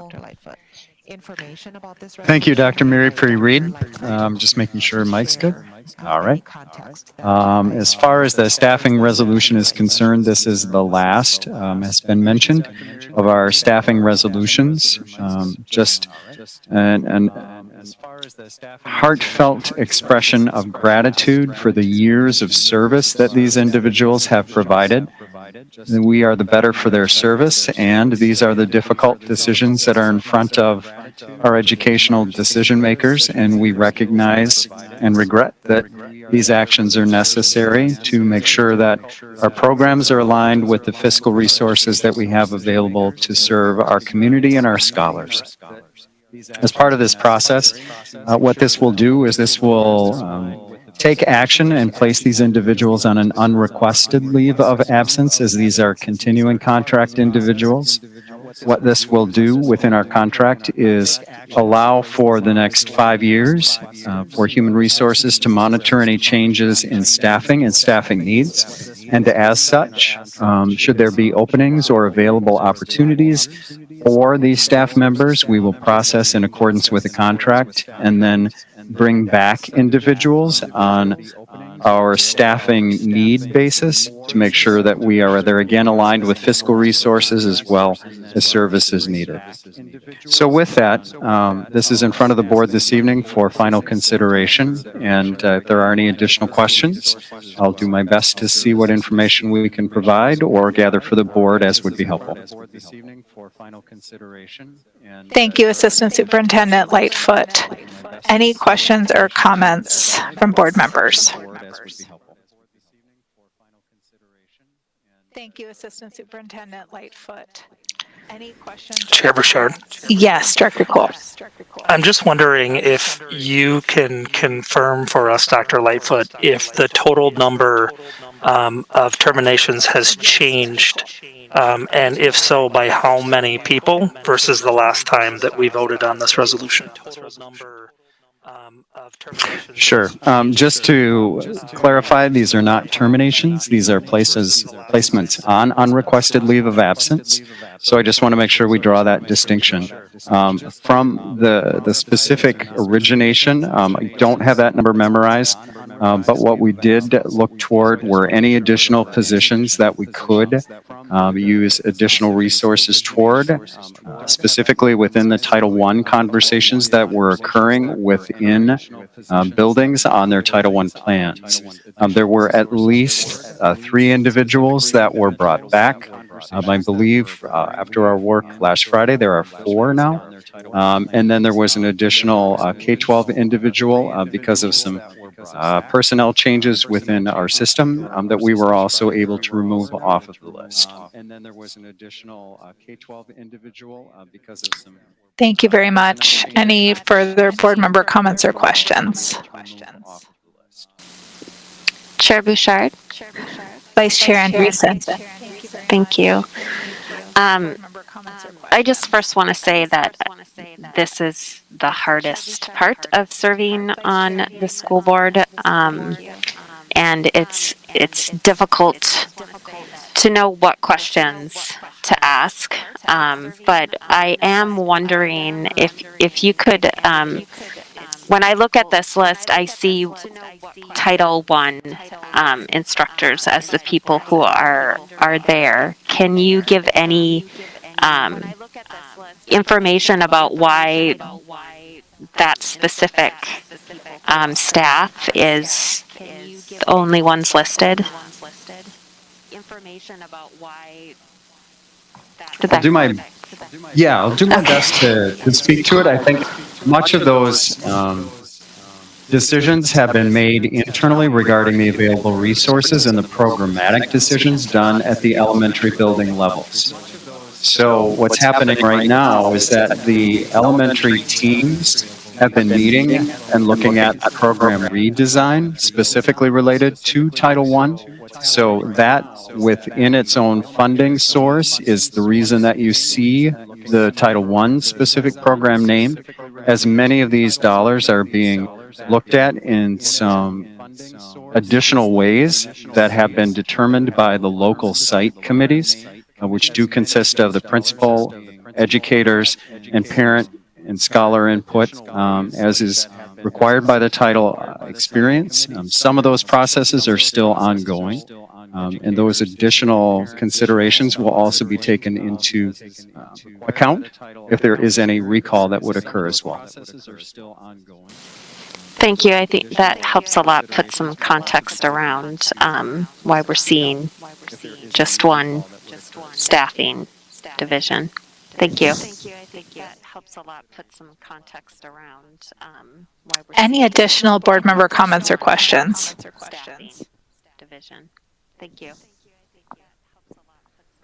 With that, I would look for a motion that the school board adopt this resolution regarding the placement on unrequested leaves of absence of certain continuing contracts effective with the end of the 2020-2021 school year. Regarding the placement on unrequested leaves of absence of certain continuing contracts. So moved. I have a motion. Is there a second? 2021 school year. Second. I have a motion and a second to adopt the resolution. Is there any discussion? Seeing none, Clerk Peterson. Thank you, Chair Bouchard. Director Adams? Aye. Is there any discussion? Director Andreessen? Aye. Director Khan? Aye. Director Cool? Aye. Director Peterson? Aye. And Chair Bouchard? Aye, thank you, Clerk Peterson. We have 6 ayes, 0 nays. Motion carries. Next, we'll move to our resolution calling for an executive session. And excuse me, I just need to pull up the updated board packet here. Calling for an executive session. And excuse me, I just need to. So we will enter into executive session right after this meeting ends for an update on labor negotiations related to the Hopkins Education Association contract, and as well as the year-end review for the superintendent. And so I would look for a motion that the board approve the following resolution.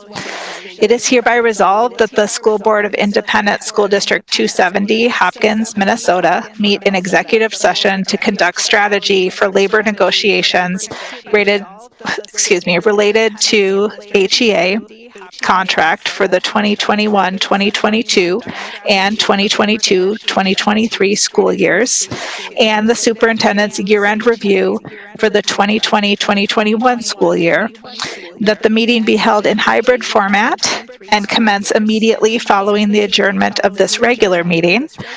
Further, that it be noted that all board members, superintendent, and clerk were duly notified of intention to call this executive session. So I would look for a resolution to that effect.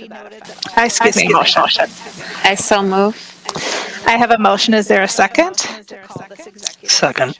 I have a motion and a second to approve the resolution. Any discussion? Seeing none, Clerk Peterson. Thank you, Chair Bouchard. Director Adams? Aye. Director Andreessen? Aye. Director Khan, Aye. Director Cool, Aye.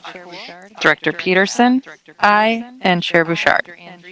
Thank you, Clerk Peterson. We have 6 ayes, 0 nays. Motion carries. Next, we'll move to our board member reports. Aye, and Chair Bouchard. Thank you, Clerk Peterson. We have 6 ayes, 0 nays. Motion carries. I'll go. Thank you. Got a rather short one this time. Was it last week I attended the final regular season softball game for the Hopkins girls softball, in which they defeated Wayzata 10-0. And I'm glad to report that in the playoffs tonight, they beat Armstrong 12-4. So it's on to state.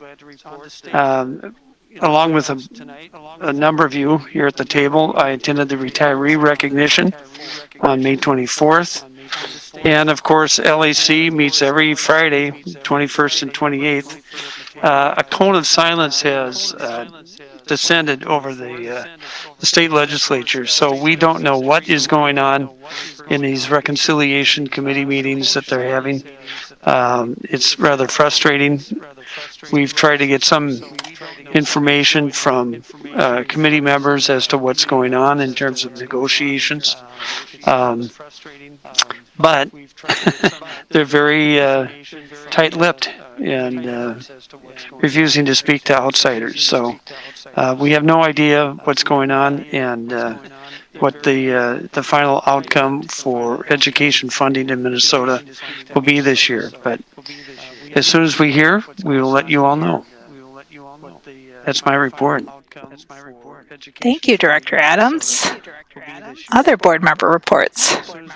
I have a quick one too. Great. Thank you, Director Khan. I attended the retirement parade, which was awesome. And I think they had a great send-off. And I also attended the kindergarten roundup at Gatewood. And I was so excited to see that cars were literally overflowing that parking lot. There was a sand pit where the kids were digging up treasures. There was tours through the forest, the extensive gardens. There was a whole welcoming committee. It was great. And they also ran out of maps for, I don't know if it was a scavenger hunt, but it was just a guide through Gatewood. And they ran out of it. So that's really good. There must have been over 100. So that was exciting, and that was my report. Thank you, Director Khan. There must have been over 100. So that was exciting. Chair Bouchard. Vice Chair Andreessen. Thank you. I just wanted to give a quick update. We had a meeting with the District 287 board, and we will be meeting over the summer as a board to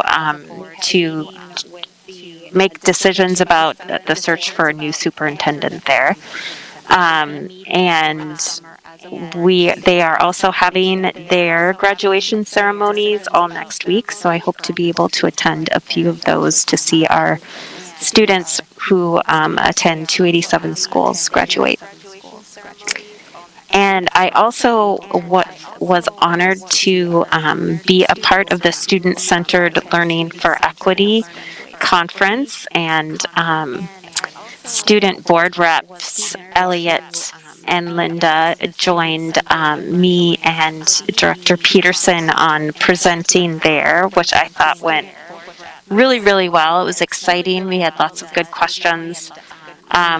The conference had some really great youth voice centered around how we can innovate moving forward through disruption, and the final closing session was really fantastic in that they had a range of students there answering questions, and we got to hear their feedback, and I just wanted to share some of what the students shared with all of you.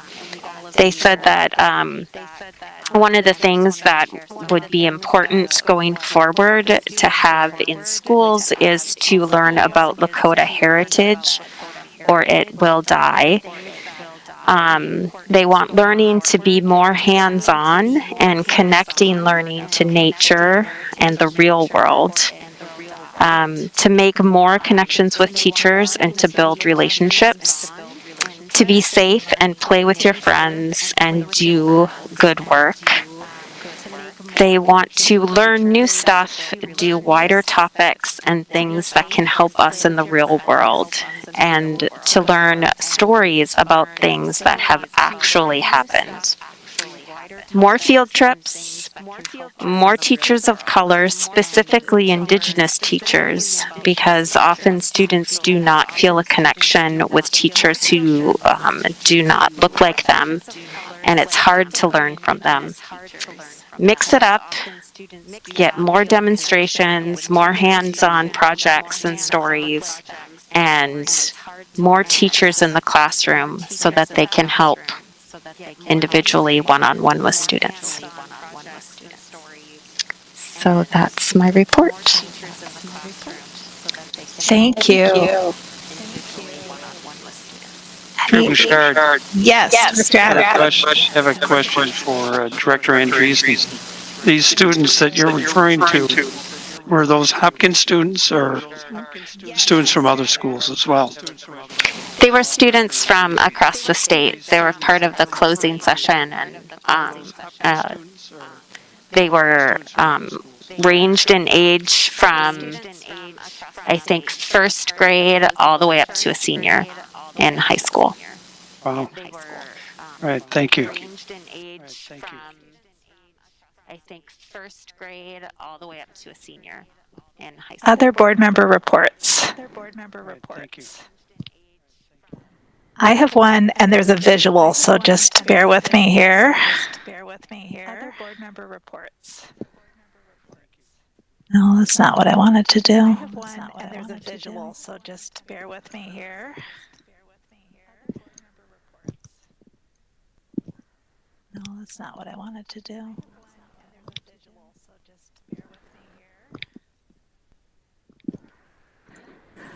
The Great Gatsbys are back, everybody.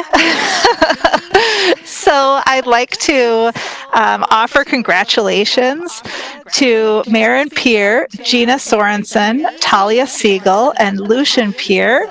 Their parents and caregivers have generously allowed me to show these photos and update you on their Lego League accomplishments.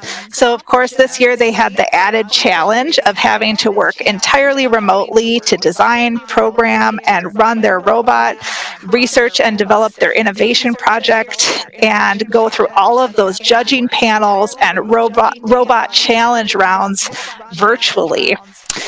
So after working for many months in this way, the team competed at the Regional First Lego League tournament in February and won first place for their innovation project. And then this allowed them to advance and compete at the First Lego League state tournament, where they received the following honors: second place Core Values Award, top 5 innovation project, and one of only 3 teams to advance, as they were nominated to submit their innovation project for an International Global Innovation Award. While the team did not win the Global Innovation Award, their innovation project, which was to increase activity levels among senior citizens, caught the attention of AARP's Innovation Lab, and they reached out to meet remotely with the team and had really, really great things to say about their work, that it was very applicable to this real world context. So we are so excited that these Hopkins students once again continued their tradition of excellence as part of this robotics and innovation genre that is Lego League. And we congratulate you, Great Gatsbys, on another wonderful and certainly unique season. genre that is Lego League, and we congratulate you. So, with that, I would look for a motion to adjourn. So moved. I have a motion. Is there a second? Second. I have a motion and a second to adjourn. Any discussion? Seeing none, Clerk Peterson. Thank you, Chair Bouchard. Director Adams. Aye. Director Andreessen. Aye. Director Kahn. Aye. Director Cool. Aye. Director Peterson. Aye. And Chair Bouchard. Aye. Thank you, Clerk Peterson. We have 6 ayes, 0 nays. Motion carries. This meeting of the Hopkins School Board is adjourned at 8:40 p.m. Thank you so much. Thank you so much. We have 6 ayes, 0 nays. Motion carries. This meeting of the Hopkins School Board is adjourned at 8:40 p.m. Thank you so much.